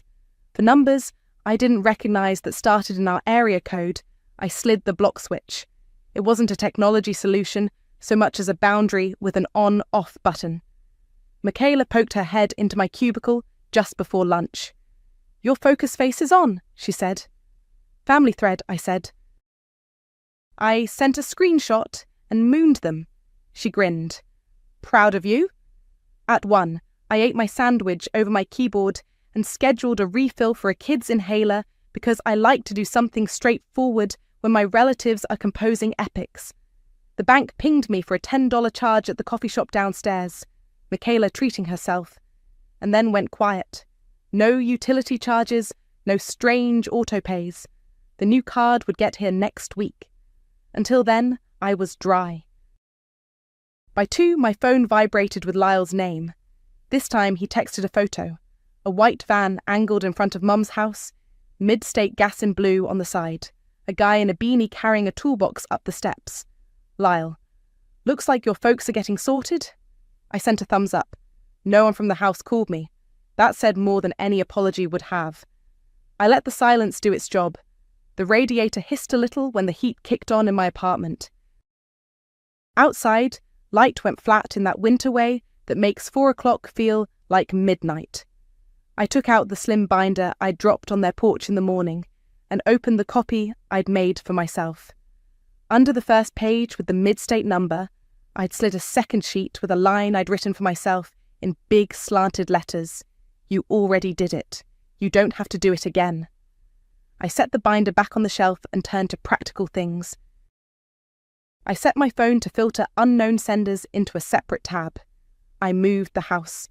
Closed email folder to the top of my screen so I'd see it first. I put Dad's old pocket knife, the one I'd found in a bowl of random screws while I was packing up the garage, on my windowsill. It caught the weak sun and made a thin, bright line across the wall. Maeve called. I let it ring out. A minute later she texted, "Okay, I see the screenshot." I didn't reply. People figured things out faster when I wasn't there to cushion the floor. When I left work, the air had that metallic taste that means snow's coming. I pulled my scarf up and walked to my car. Lyle was bringing his trash cans back in, and he lifted a hand. "Heat's on," he called, voice tucked into his coat collar. "Good," I said, and meant it. Back home, I kicked off my boots and set my phone face down on the counter. The apartment felt like a held breath I could finally let go of. No voicemail. No, just one more thing. I boiled water and made tea and stood by the window, watching little puffs of steam billow up and fade. The group thread went quiet after I left. My individual threads stayed grey and still. No one asked for my passcode, my card, my magic fix. My radiator tapped a lazy rhythm in the wall. At 4:52, a text pinged from an unknown number. I almost ignored it, then opened it because the preview showed an image. It was a screenshot of the utility account welcome page, the same one Emerson had sent me 2 days ago. Same timestamp, same font, same line under services active. The top read, "New account holder, Wendy Rose, Emerson Rose." The quiet held for most of the afternoon. I made tea, answered 2 messages from Michaela about a billing code, and set my phone on the counter with the screen down.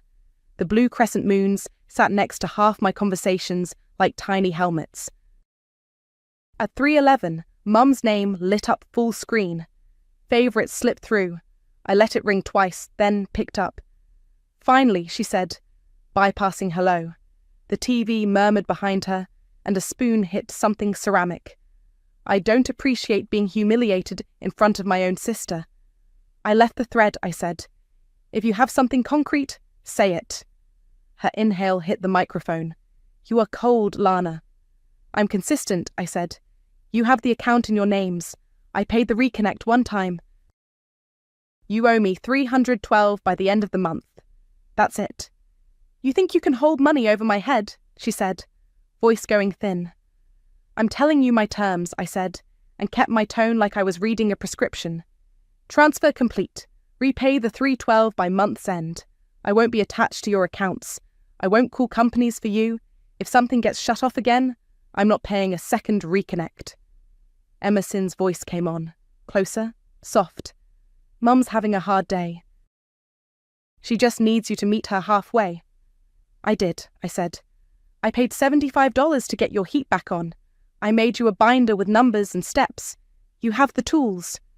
We could have done this as a family, Mum said. Your father would have wanted warmth. Warmth is a choice, I said. I looked at my radiator, at the little chip of paint that kept not getting fixed, and thought about Dad tilting his chin at the thermostat. You know the number. Silence. Not the charge kind, just the empty kind that happens when there isn't anything left to say that isn't a repeat. You're going to regret this, Mum said, but it didn't land like it used to. I'm going to make dinner, I said. Call me when you've sent the $312.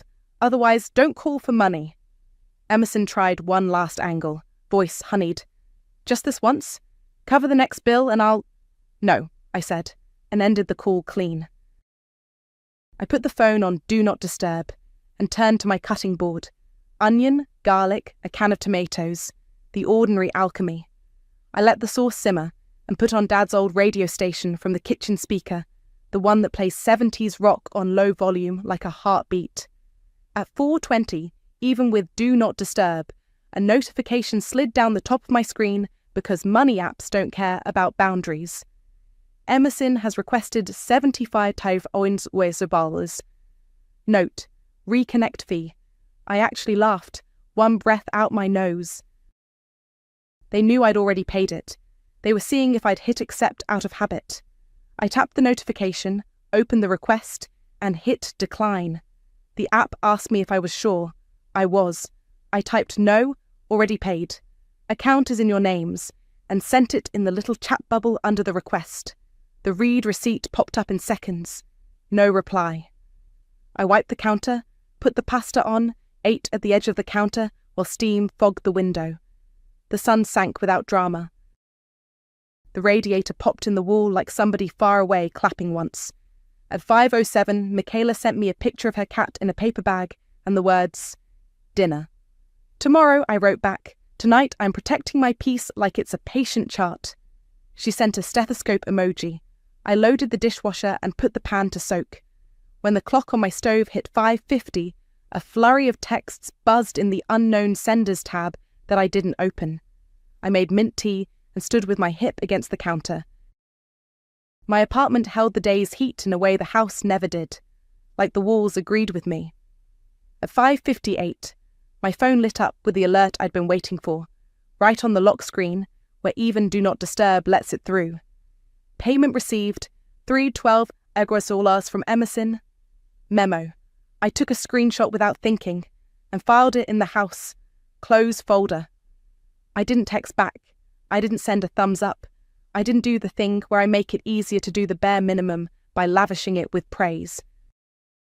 I turned the burner under the kettle off and listened to the tiny noises my apartment makes when it's settling. Pipes ticking, a neighbour's door, the soft scrape of a branch against the window. 5 minutes later, the unknown senders tab flashed again with a string of messages and then went still. I didn't open it. I poured the tea, wrapped my hands around the mug, and sat on the floor with my back against the couch. The blue binder sat on the shelf above me, spine out, neat and heavy. I didn't reach for it. I didn't need to. The radiator breathed. Somewhere on our old street, a furnace kicked on and ran. By morning, the house across town was just another address. Lyle texted before I left for work. A photo from his porch. No orange cords, no little cube heater winking like a bad idea. He followed it with, sounds normal again. Furnace is humming. I can hear it from the walk. Good, I wrote back. Thank you for keeping an eye. No messages from Mum. None from Emerson. The $312 sat in my app like a small, tidy brick with a snowflake on it. I screenshotted it and dropped it into the house, closed folder with everything else. Then I printed it because paper is how my brain believes things are finished. The page slid out warm. I slid it into the binder behind the reconnection receipt. At the clinic, it was flu-shot day chaos. Stickers and crying and then laughing. It was good to stand in something that had nothing to do with thermostats. On my break, Michaela tossed me a granola bar and mouthed, "Done." I nodded. She held up 2 fingers for dinner, and I held up 1 for tomorrow. She saluted with a granola wrapper. On my lunch, I checked my bank app. Nothing weird, no new autopays trying to resurrect themselves. The card replacement email pinged to say my new one was in the mail. I filed that too. When I drove past the old street on my way home, I didn't slow down, but my eyes went there anyway. Our porch, the listing wreath, the storm door glass reflecting a winter sky. Lyle was at his mailbox. He looked up, spotted me, and gave a little 2-finger wave. I waved back. That felt like closure more than anything anyone could say. Back at my apartment, I pulled the blue binder from the shelf and set it on the table. I added the printout of the payment and 1 more sheet with the passcode I'd set on my utility profile, just so future me wouldn't have to dig. Then I stood on a chair and tucked the binder on the highest shelf in my hall closet, spine out, reachable if I needed it, but not easy. I stepped down and closed the door. The click sounded final in a way I could live with. No one had thanked me. That was fine. The point had never been gratitude. It was math and names on accounts and the cause and effect no one could argue with. You make the call, the heat comes back on, you pay what you owe, my card stays mine. The cemetery is 5 minutes from my place if the lights all go my way. I filled a thermos with coffee, pulled on my coat, and drove the way Dad used to. 2 hands on the wheel, radio low like everything around you deserves a little respect. The ground was hard and the wind needled, but the sun dropped a pale coin on the far trees and held there. He's in the section near the stone angel that lost a finger years ago. I brushed a dry leaf off the top of his marker and unscrewed the thermos. The steam spilled out and I cupped my hand over it. "Hey," I said. "We figured the heat." My breath made a small cloud and drifted away. I got the account out of my name. They transferred. I paid 1 reconnect, and then they paid me back. I took a sip and let the heat move down. "I think you'd like that I wrote it down, and did it once. You always like to plan." A crow landed on the fence and stared like it had something to add. I laughed a little. "Michaela says hi. Lyle says the furnace is humming. Mum is Mum. M is M. I'm not mad. I'm just not on autopay." I stood there until my coffee cooled and my fingers protested. Then I tucked the thermos back in my bag and pressed my palm to the cold stone. It didn't warm up. That felt honest. Home was a small exhale when I opened the door. The radiator ticked like it was telling a story I already knew. I hung my coat, set the thermos in the sink, and thumbed through my phone out of habit. Nothing from the family. A cat photo from Michaela with a caption about noodles. I sent back a bowl emoji and set the phone face down. The thermostat clicked and the room shifted a half-degree toward comfort. It wasn't dramatic, just steady. I put the dead house key out of my glove box and dropped it into a jar on my dresser with other things I keep but don't use. Seashells, buttons from coats I don't own anymore. It sounded like any other piece of metal when it landed. I rinsed the thermos and wiped the counter. In the quiet, I could hear a neighbour's laugh through the wall and the streetlight humming like it had somewhere to be. I made toast because dinner didn't have to be complicated to do its job. My apartment stayed warm, so did my boundaries. "My house, my rules," Mom said the first week I moved back in, and it landed like a warning I didn't want to test. "My name is Felicity Shelton. I'm 30, a front desk clerk at a medical clinic across town. I kept my 1-bedroom apartment, 15 minutes away, and brought a week's worth of clothes, my work shoes, and a tote of basics to my parents' place because Dad's knee finally gave up pretending. He's Stephen, 63, and set for a partial replacement if he makes it through the pre-op hoops. Mom is Nadine, 61, protector of her kitchen and her routine. My sister, Varda, is 27 and great at showing up for photos, not as great at showing up for the unglamorous parts. Dad's surgeon wants a tight pre-op routine, meds on time, no dehydration, labs before the deadline, primary care clearance, and those chlorhexidine scrubs the week of. I do this kind of checklist every day at the clinic, so my brain clicked into gear. I hung a big paper calendar on their fridge with color codes: blue for appointments, labs on 2/20, PCP on 3/05, green for meds, morning pill with breakfast, evening with dinner, orange for anything that costs money. The water bill went under a magnet clip next to it. I added the water, 62 tours, trash, 35, and internet, 119, to my card so late fees wouldn't throw off the month. I didn't make a speech about it. I wrote the amounts in small print in the corner of the calendar and set reminders on my phone. "You're letting strangers boss us around," Mom said, watching me tape the lab order to the fridge like it might stain the paint. "We've handled our own business for 40 years. "These aren't strangers, Mom. The surgeon's office wants Dad hydrated so they don't cancel him.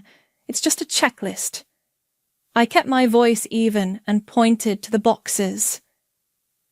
"Green check marks. That's all." Dad sat with his leg propped on a pillow and looked like he wanted to apologize for the whole situation. "We appreciate you, Liz," he said, quiet. He always means it. He just hates friction. Varda came by that afternoon with a ring light and lip gloss and made Dad pose with his ice pack. "Look at him, working hard," she said to her phone. "Family time." She didn't notice the pot simmering behind her or the calendar at all. She leaned a hip on the counter and sniffed the soup. "Is it supposed to be that thick?" "It's lentil," I said, stirring. "I'll thin it out." We ate at the small table, bowls and a plate of toasted bread. Nobody said thank you straight at me, but Dad murmured, "You're a lifesaver," into the space between us, like tossing a compliment into a room so it wouldn't hit anyone too hard. I told myself I didn't need it. A green check mark on the labs box felt like enough. Living back in my old room felt like borrowing a life I grew out of. Twin bed, high school trophies I never boxed up, a window that sticks if you don't lift it at an angle. I kept going to work early so I could be home by 3 for his exercises and dinner. Molly, my co-worker and friend, she's 32, swapped a couple of late shifts with me without making it a thing. I kept paying my own rent. I went to my place on Saturdays to get mail and water the plant I never named. The money side was simple math. The water bill was due on the 10th, the trash on the 15th, the internet on the 20th. Autopay meant no "who forgot" conversations and no surprise disconnections when Dad needed the portal for check-ins. I didn't ask for payback dates. I did the thing that kept the week smooth and wrote the confirmation numbers down in my notebook. Mom watched me set an alarm on Dad's phone for his evening pill. "I already know when he takes that," she said, brushing past me to answer a robocall, then hanging up. "We don't need 1,000 reminders beeping all day." "Okay," I said, and left the alarm on anyway. It wasn't for her. That first week, every time I put something in a new spot, a colander on a different shelf, a label on a leftovers container, Mom's eyes tracked it. She'd move it back when I wasn't looking. "My house, my rules," she'd say, light like a joke, but her mouth didn't curve. I kept my head down and kept the calendar neat.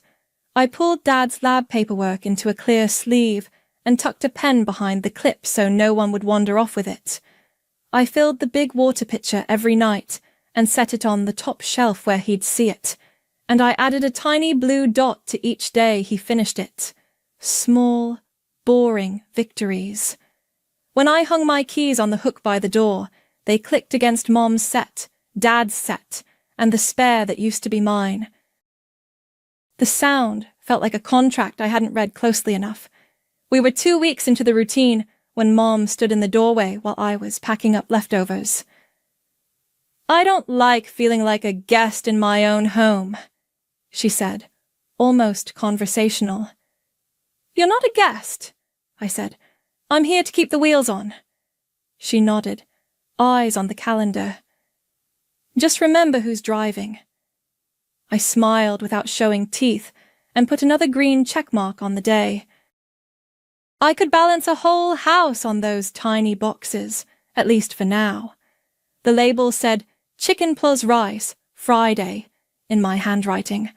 By Saturday morning, the container was gone and the shelf was sticky. "I put it out for lunch," Mom said when I asked. "Don't start turning this place into a filing cabinet." She tossed the roll of tape back in the drawer like it offended her. I rinsed the shelf and relabeled the new leftovers anyway. It wasn't about rules. It was about not feeding Dad sodium bombs because someone forgot what was what. Small cuts. None of them fatal alone. The colander went back to the bottom cabinet where she likes it. I'd moved it up a shelf so Dad wouldn't have to bend. She saw me reach for it during spaghetti and snapped. "It lives down there." Then softened it with a smile that felt like a sticker, not a mood. I slid it back with my palm on the rim and didn't say anything. Vada swung through before a spin class, parked her shaker bottle in the middle of the counter, and peered into the pot. "This one could use acid," she said, tapping her phone. "Or like a swirl of yogurt." "You can grab lemon from the fridge," I said, stirring. She didn't. She took a picture of Dad holding his cane and called him a champ. Then she left with a jar of the soup, lid crooked. At work, Marley watched me fumble a stack of lab orders and gave me the look she saves for when I pretend things are fine. "You need a nap and a medal." "I sleep with my shoes on," I said, scanning a chart. "Just in case a timer goes off." She snorted. "That's not sleep." The surgeon's office started their calls that week. I answered the first one because Dad's phone was across the room. "Hi, confirming labs on the 20th. Nothing to eat for 2 hours. Water encouraged. Bring ID and insurance." The woman read, cheerful. "I have the order and his list," I said, and she thanked me like I was a normal daughter and not the household's command center. The next time the phone rang, Mom brushed past me to get it. "We already know that," she told the caller before they finished, then hung up and waved the message away. "They act like we've never been to a doctor." I put the clear sleeve on the counter where Dad could see it and left it there. He touched it when he walked by, like a worry stone. Lab day landed on a cold Tuesday. I filled Dad's water pitcher and set it by his chair before I left for my morning shift, then took an early lunch to swing back. He was ready by the door with the paperwork and a clean ball cap. In the car, he adjusted the seat back to make room for his knee. "Your mother's been sharp," he said, eyes on the mailbox as we crept past.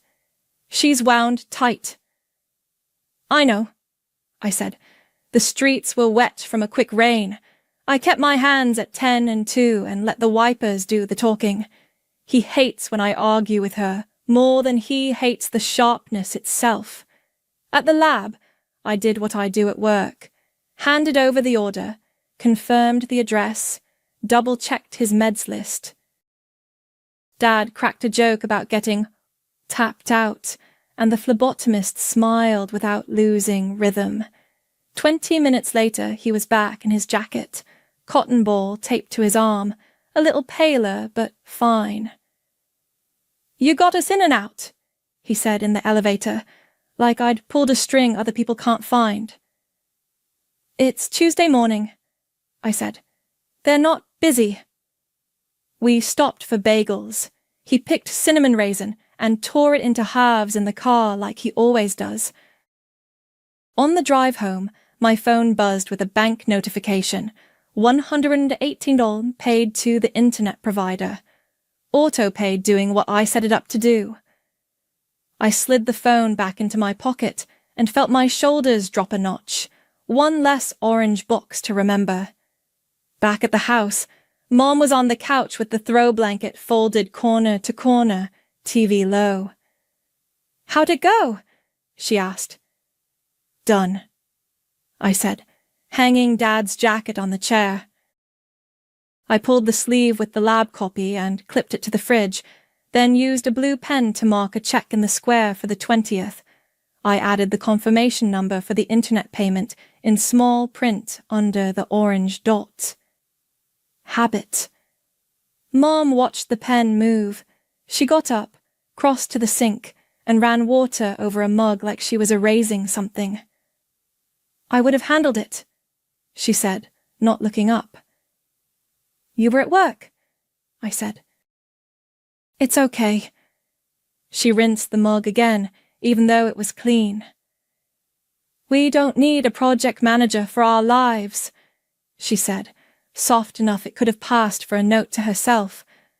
I capped the pen, closed the marker drawer, and started a pot of tea. Dad sat, foot up, both hands around the bagel like it might bite him. The house felt like a truce I had to keep in the air without being seen. Beeps, check marks, cups put back where someone expects them to be. When the kettle clicked off, Mom brushed past me to reach a spoon I'd placed in the wrong slot and put it back in the right one. She didn't meet my eyes. As I poured, my phone buzzed again with the auto-pay email. I glanced down out of habit. Mom's mouth tightened. "You like paying things because it makes you feel important," she muttered, like she was telling the sink, not me. I started a zip bag because the notebook didn't feel like enough. Grocery receipts, pharmacy slips, and a half sheet where I wrote confirmation numbers for the water, trash, and internet. Not to throw at anyone, just to remind myself I wasn't making up the load. I slid the bag behind the mixer, out of Mom's line of sight. Thursday morning, my phone buzzed with a text from the surgeon's office. "Pre-op reminder. Maintain hydration, no missed doses. Confirm PCP apt have a 305. Reply yes to confirm. Number on file. Mine." I replied, yes, then called during my 10-minute break to make sure they had the meds list I'd faxed. They did. "Portal check-in opens the week before," the coordinator said. "We recommend Wi-Fi.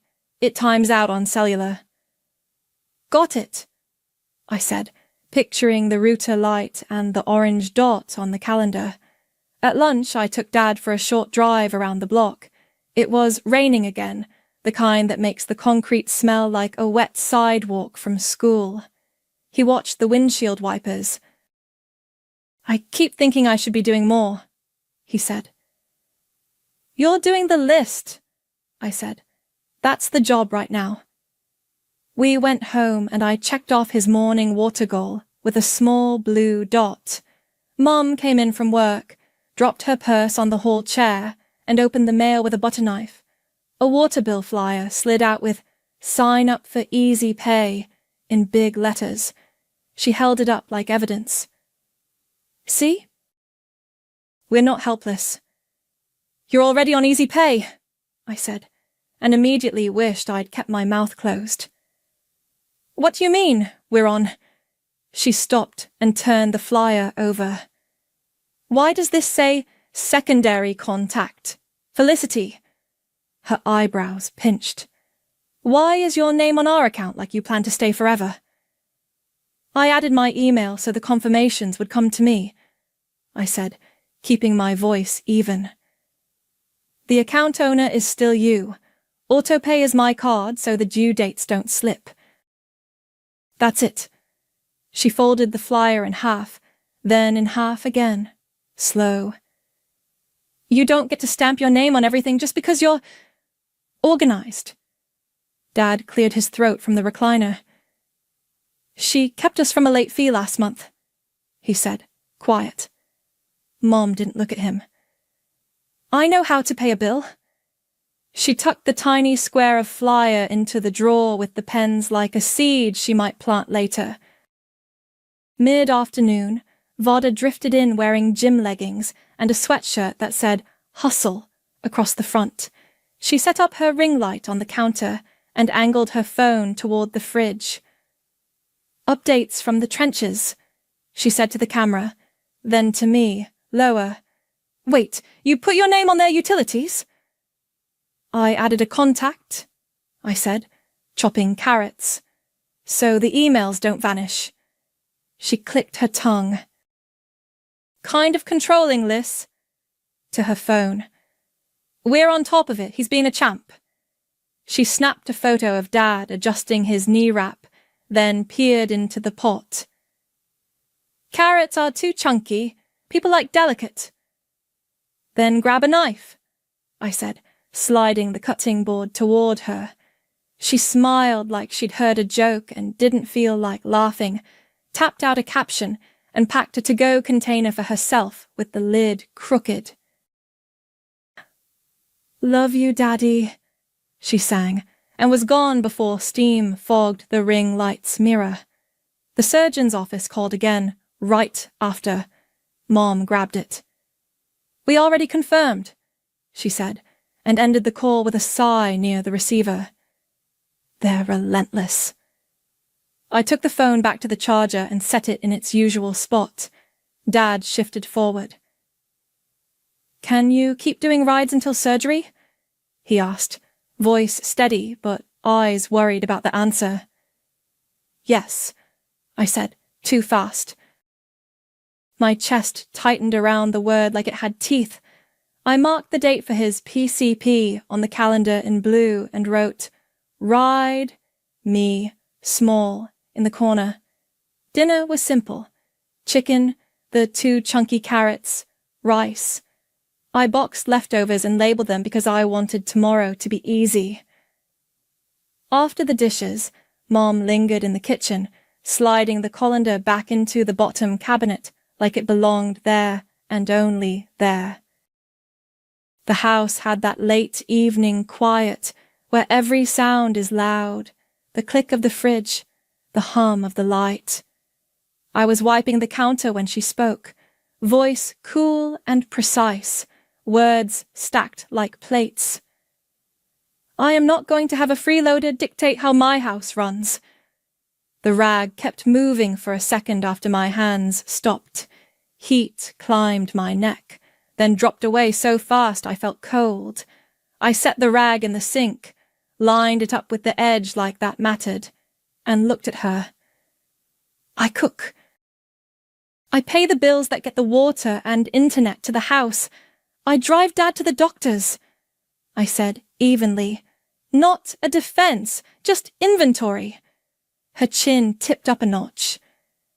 You live here without paying rent, rearrange my kitchen, and act like we can't breathe without your calendar. If you want to run things, get your own house. Behind us, the fridge light clicked off. I felt the shape of the zip bag behind the mixer, the calendar magnets pulling at the paper, Dad's cough from the living room. I didn't argue. I didn't move. I just caught my breath and tucked it away for later. She said it like she was sending back a meal. Stop acting like you own the place. Be out by dinner. I had just drained spaghetti. Steam fogged my glasses and then cleared. I set the pot back, slid the colander where she likes it, the bottom cabinet, left side, and took a breath that felt thin. Okay, I said. I wiped the counter once, hung the dish towel straight, and walked down the hall to my old room. The twin bed looked smaller than it had that morning.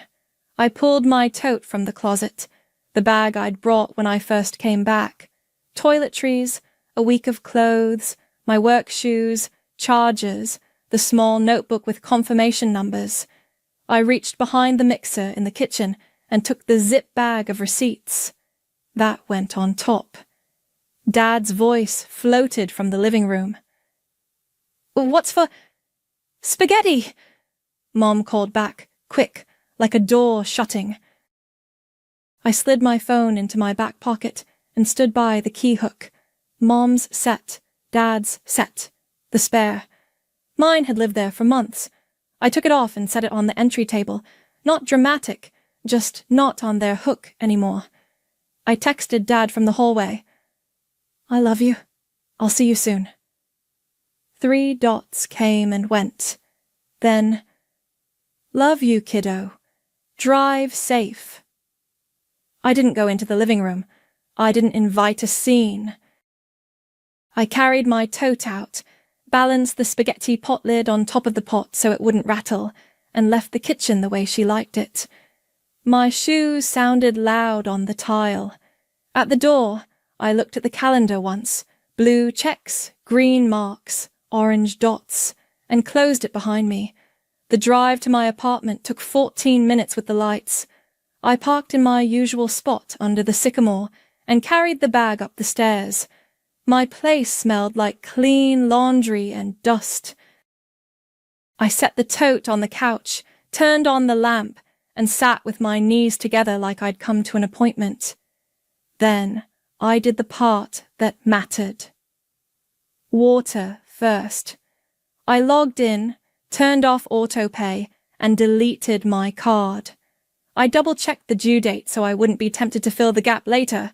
The 10th, $62. Trash. Autopay off, card removed, due the 15th, $35. Internet. Autopay off, card removed, due the 20th, $108. I screenshotted the confirmation screens out of habit and saved them to a folder. Not revenge. Putting things back where they belonged. I opened the contacts for Dad's surgeon and called the coordinator.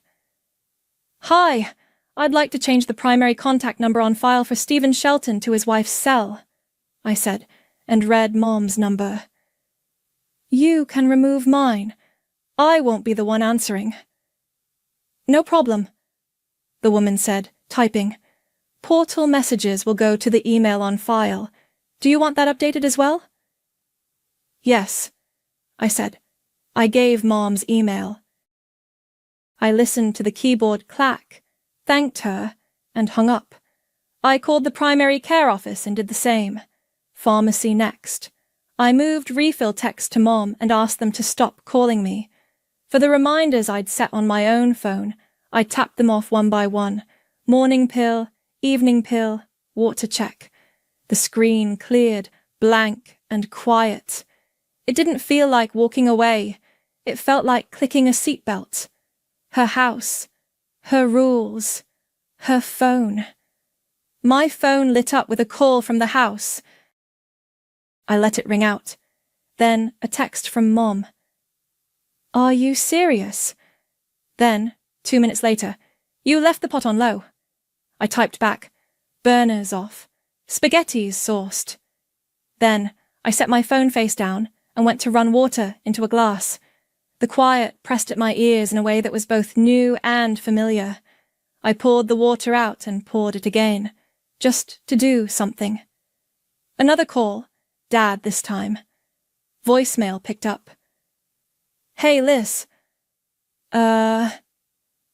Okay. We'll figure out dinner. Text me when you get there safe." His voice was small around the edges. I texted. "Home." I unpacked what little I had. Toothbrush in the holder, shoes under the bed. I put the zip bag of receipts in the top drawer of my desk with the notebook, already thinking about how much I had paid and when. Not to weaponize it, just to know where I was. I didn't cook. I ate a granola bar and drank tea standing up. Every 5 minutes my hand went to my pocket for a timer that wasn't buzzing anymore. Around 8, the group text with Mom and Vada pinged. Mom. We're drowning over here. No subject, no details, just a shape of distress. I stared at it until the screen dimmed. Vada chimed in with a heart and a "We got this" gif. I plugged my phone in across the room and left it there. The calendar at their house would still be neat tonight. Blue boxes checked, green dots in place, orange notes lined up like little traffic cones. Tomorrow, someone else would have to remember where the cones went. I lay down on my own bed, a full size instead of a twin, and listened to the building settle. I didn't explain myself to the dark. I'd already put things where they belonged. The first day after I left, I let the calls slide to voicemail. I answered texts when I could reduce them to a line. Mom. What's the PCP time? Me. 3:05 at 9:40 a.m. Dr. Patel. Address on the fridge. You'll need his meds list. Mom. Where's the meds list? Me. Clear sleeve by the fridge. Bring that. Mom. Portal won't load on Dad's phone. Me. Use Wi-Fi. If it still spins, call 1-800-ETSI-6X. That's the internet provider. Account ends in 318.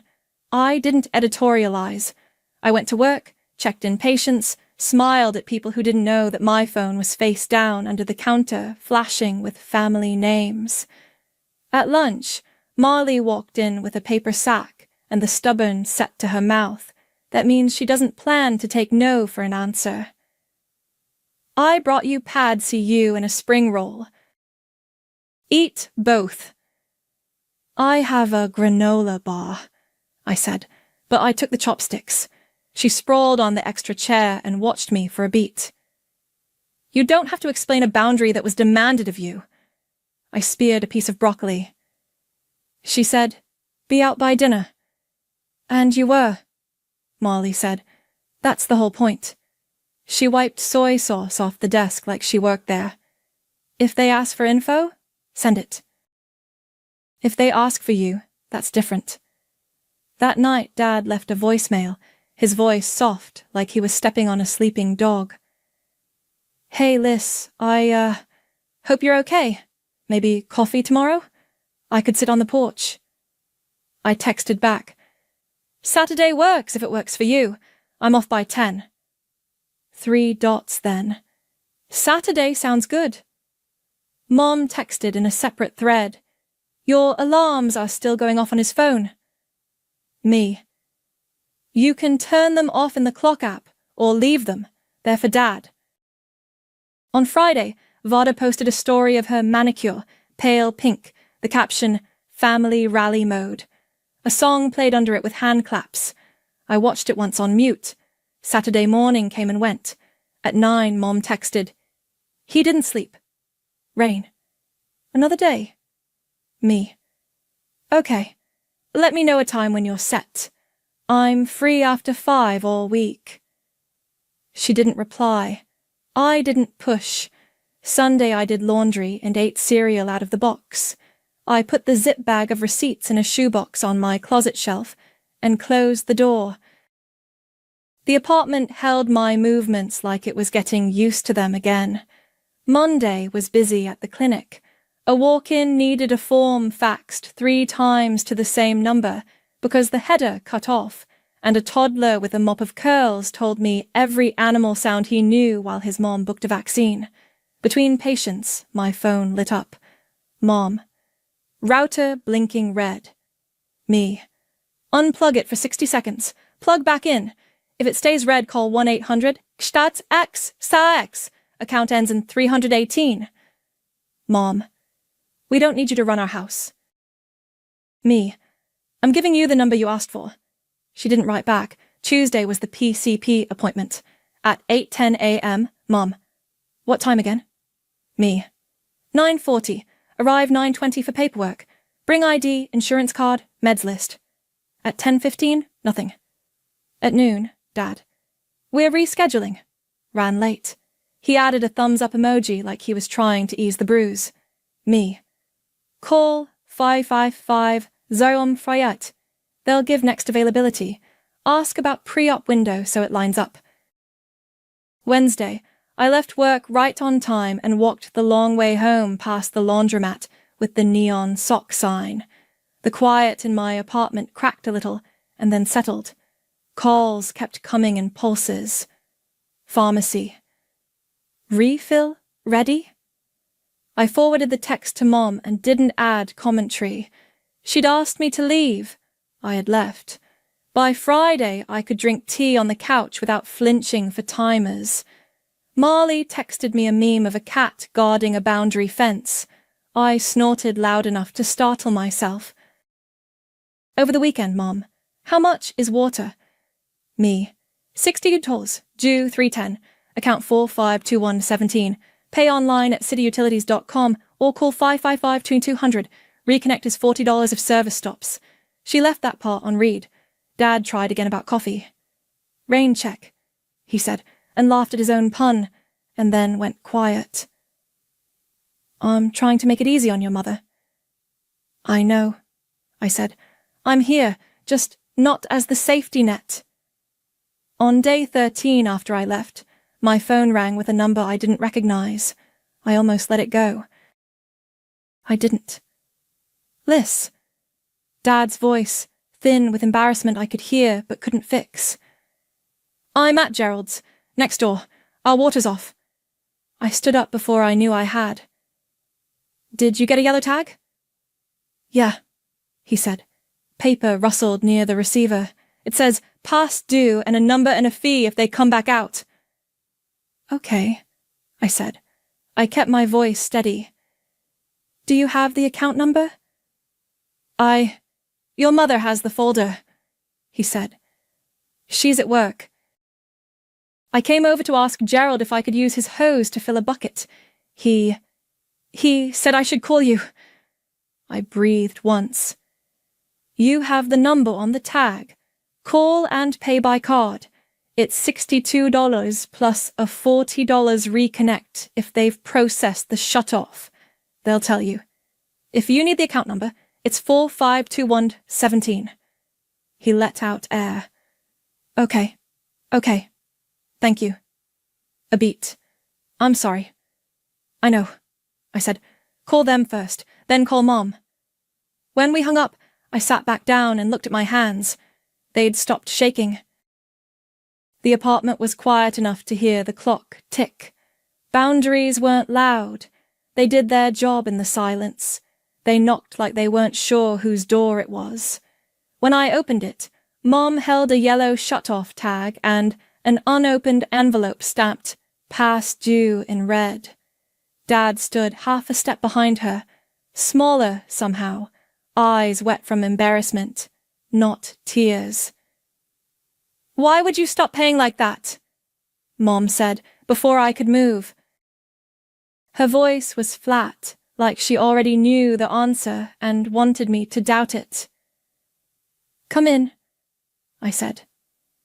I stepped back. The apartment smelled like tea from the mug I'd left by the sink. I took their coats, set them over a chair, and flicked on the lamp. Dad hovered by the table like a patient, waiting to hear what the labs say. The water, he said, touching the tag with 2 fingers. They hung this morning. Gerald let me call from his place. I tried the number. It's a $40 reconnection if they've processed it. We haven't paid yet. Mum's knuckles were white around the envelope. And the internet's down, she added, like stacking problems would make them one thing. The router's just red. The pre-op call came during my break. I couldn't answer. They didn't leave anything I could use. I filled the kettle and set it on the burner. The click of the gas made the silence jump. I pulled the zip bag from the drawer where I'd tucked it and the half sheet I'd written out before I left. Accounts, due dates, amounts, sites, and phone numbers. Water, $62, due 3/10, account ending 4521 cityutilities.com or 555-2200. Trash, $35, due 3/15, same number as always. Internet, $118, due 3 pounds in Hawaii, late fee $15 after 5 days, 1-800-6. I slid the paper to the center of the table and set the receipts beside it, rubber band neat. Dad looked at the paper like it might break. You kept track of all that. I wrote what I was paying, I said. The kettle started to hum. I pulled 3 mugs down, set the tea bags in, sugar out of habit even though Mom never uses it. I didn't list the months out loud. The paper did it for me. Mom finally tore the past due envelope open with the butter knife I handed her. She scanned, then set it down like it was hot. This is ridiculous, she said, not at me or the bill, just into the air. They send too many notices. They send one, Dad said softly. He didn't meet my eyes.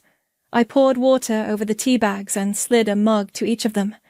Dad wrapped his hands around his cup, even though it was too warm to drink. Mom didn't touch hers. The room felt like a waiting room right before the doctor comes in, everyone pretending to read old magazines. Our portal login doesn't work, Mom said, eyes on the steam. It just goes in circles. Gerald tried to help, but his fingers are too big for the little letters. She put the shut-off tag on top of the unopened mail like a paperweight. We need the internet for this check-in. They said so. It times out on cellular, I said, because that's what the coordinator had told me. I kept my voice even. Facts, not fixes. We had a pre-op call, she said. I was at work. My boss was right there. She lifted a shoulder like it was supposed to explain everything. They don't call back when you call them. It's all just messages. Dad cleared his throat. He stopped, then tried again. I didn't want to bother you. I sat, folded my hands on the table to keep them still, and waited. Mom was the one who'd have to ask. She knows how to pay a bill. She told me that 3 different ways while I was there. The kettle clicked as it cooled. Down the hall, the neighbor's dog barked and then stopped, like even he was listening. Mom looked at the list again, then up at me. You can't just take your card off and walk, she said. You set it all up. You made it complicated. It's not fair. You told me to be out by dinner, I said, quiet. I didn't lace it with anything. It didn't need lace. She blinked, like she'd stepped into brighter light than she expected. Her mouth opened, closed. She glanced at Dad, but he was busy being small. She went back to the list and tapped the internet line with her nail. We tried that number and it was 20 minutes of a robot telling us options we don't need. That's how it is, I said. She pushed the shut-off tag so it lay square to the table edge, then squared the envelope, then the mug. She does that when she can't control a thing, makes corners where she can. Well, she said finally, and there was no lift in it at all. What do we do now? I slid the pen from next to the zip bag and set it by the paper, then sat back in my own chair. I could feel the ground under me. The tea steamed. The list waited. So did I. Because you told me to leave, I said. Here are the logins, the amounts, and the numbers to call. Ask Vada for rides. I slid the paper across the table and kept my hands where they were. No speech, no softening. Dad nodded like the paper was fragile. Okay, he said. He reached for the mug and then put it back down. I'm sorry, Liz. Mom didn't pick up the list right away. She traced the internet line with her finger, the part where I'd written, late fee $15 after 5 days. So we call and pay and it comes back, she said, like testing a step. Yes, I said. Water first, then internet. Trash before the 15th so they don't miss pickup. She finally took the paper, tucked the shut-off tag under it, and pulled her phone out. I'll do the water, she said. Her thumb hovered. What's the account number? Right there, I said, pointing. 452117. Dad stood like he was going to help, and then sat again. I can call the internet, he offered, voice small. Use your phone, I said. I slid my phone farther away from habit. Put it on speaker if you want me to listen, or I'm not calling for you. He swallowed and nodded. Right. Mom dialed the city utilities line and navigated the robot with tight answers. Account number 452117. Address, yes. She gave her card. I pretended to read the tea box so I wouldn't mouth the prompts along with her. After a minute she said, Fine. Yes. And read back the confirmation number. She wrote it in the margin of the list like that made it hers. Reconnection? I asked. $40, she said, clipped. They'll send someone. She didn't look up. By 5. Dad punched the internet number, loud, like you have to press harder for it to count. When the agent came on, he cleared his throat and said, We had a billing issue. We're paying now. He listened, nodded even though the woman couldn't see him. Yes, card ready. Yes, I know about the late fee. He gave the numbers slow, the way he reads instructions. When he hung up, he rubbed the back of his neck. $15 for being 5 days late. They'll push a signal. Good, I said. Pre-op calls and portal will work better on Wi-Fi. Mom made a face at the word portal like it was a fad. I can never remember the password. Use forgot password, I said. It's your email now. They'll send you a link. She bristled. I do know how to click a link. I kept my voice neutral. Then you're set? Dad looked at the bottom of the paper. Rides, he said, almost to himself. He reached for his phone. I'll call your sister. Speaker, I said. He pressed the button and set the phone on the table. It rang 6 times. Hey, Vada answered, stretched and bright. I'm in between things. What's up? We need rides, Dad said, to Dr. Patel and to the surgery when they said it. Your mother and I. He glanced at me. We need help. There was a beat, the kind where you can hear someone deciding how much they want to do. I mean, I have client stuff, she said. I can try to move things around. What days? Can't list. No, I said. I didn't lean toward the phone or raise my voice. The surgery can be rescheduled, but not on my back. Silence. Then a tiny exhale. Okay, Vada said, smaller. Okay, text me dates. I'll figure it out. We'll send them, Dad said, relief and dread mixed. Thank you, honey. She hung up with a kissy noise that didn't land anywhere. The room settled. Mom folded the shut-off tag back into the envelope and lined them up again.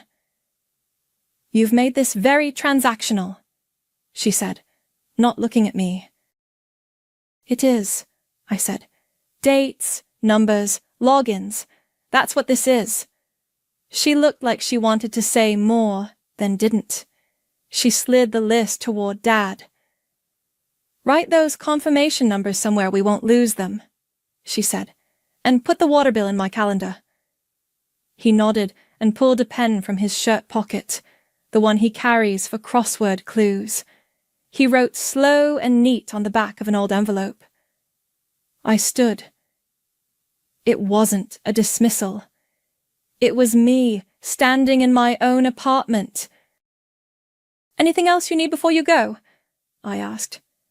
Mom shook her head. "We'll handle it," she said. It sounded like a promise and a dare. Dad picked up his coat and then paused. His voice dropped. "If I get it right this time," he said, "eyes on the list, not me. Will you come Sunday? Just coffee. You can leave when you want." The first time he asked, I'd pushed it off. This time, the ground didn't tilt. "If the checklist is done," I said. "Water paid, internet back, new pre-op date on the calendar, rides covered. Text me a picture." He smiled a little, like that was a language he could speak. "I can do that." Mom tucked the envelope under her arm. At the door, she turned. Don't let the tea go to waste," she said, which was as close to anything like sorry as she could get in my kitchen.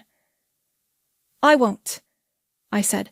They left with the list and the tag and their own phones. I washed the mugs, dried them, and put them back. I didn't check my messages for them. I opened my window a crack and let the late afternoon air in. The quiet didn't feel like a punishment. It felt like a room with doors that I could open or close. They texted a picture that night, the calendar with new handwriting next to mine, blue boxes with PCP, wed 9:30, and surgeon call, Thurs 2 Charles. Orange dots checked off with confirmation numbers in Mom's tight script. Under rides, Varda's name twice, written big. "Water's back," Dad wrote. "Internet too. Thank you for the list." I sent a thumbs up and nothing else. The next morning, a screenshot came through. Portal check-in complete. I could see the green bar at the top and the patient name. No questions, no, "Can you look at this?" Just done. Marley leaned over my desk at work and squinted at my phone. "Progress." "They paid the bills and rescheduled," I said. "Rides are covered." Marley tapped the cat meme she'd sent me earlier, the one guarding a fence. "Look at you." Wednesday, Varda texted a selfie from the clinic parking lot, hair in a low bun, no filter. "Here early. Parking is savage," she wrote. 5 minutes later. "Forms are so dumb." And then a third, Dad cleared, with a picture of his thumbs up and a bandage on his arm from a blood draw he didn't strictly need, but always gets. I didn't respond with anything more than, "Nice work." Thursday, Mum forwarded the surgeon's new date and time, a week later than before. "They said pre-op scrubs start 3 days before," she typed. I set alarms. On my phone. I could hear the underline in that last line even through text. "Good," I wrote back. "Keep water up. No missed meds." No apology came that day. In the afternoon, just before I left work, I got one that was as close as she gets. "You were right to put it back on us," she texted. "We've got it." I stared at the words until a patient walked up and asked for a pen. "Here," I said, and slid her mine. Saturday night, Dad sent the picture he'd promised, the calendar again with everything checked off, the portal confirmation printed and clipped to the fridge. Under Sunday, he'd written, "Coffee W. Liss," in blue and a small smiley face. He doesn't do emojis on paper, but he tried. "See you at 10. I texted. I stopped for muffins on the way, blueberry and banana nut, because he always picks those anyway, and pulled into the driveway like a visitor. The yard looked the same. Inside, the route to light was steady green. A faint chemical smell lingered from the pre-op soap. Mom had lined 2 mugs on the counter and set the sugar bowl out even though she doesn't use it. Dad was by the window with his knee propped, wearing the clean ball cap he likes for company. "Look at us," he said, half laughing. "On schedule." "On schedule," I said. I handed him the muffins, and he did the same thing he always does, tore one in half and offered me the bigger piece. We didn't pull the whole month apart. He told me the neighbor's dog had learned how to open the screen door and that the old postman finally retired. I asked how the portal worked, and he said, "Fewer circles this time." And Mom said it worked because the Wi-Fi worked, and we let that be credit enough. Vada swung by after her class with sweaty hair and a tight smile. She put her phone down on the table and dug into a muffin like she'd run a mile to get there.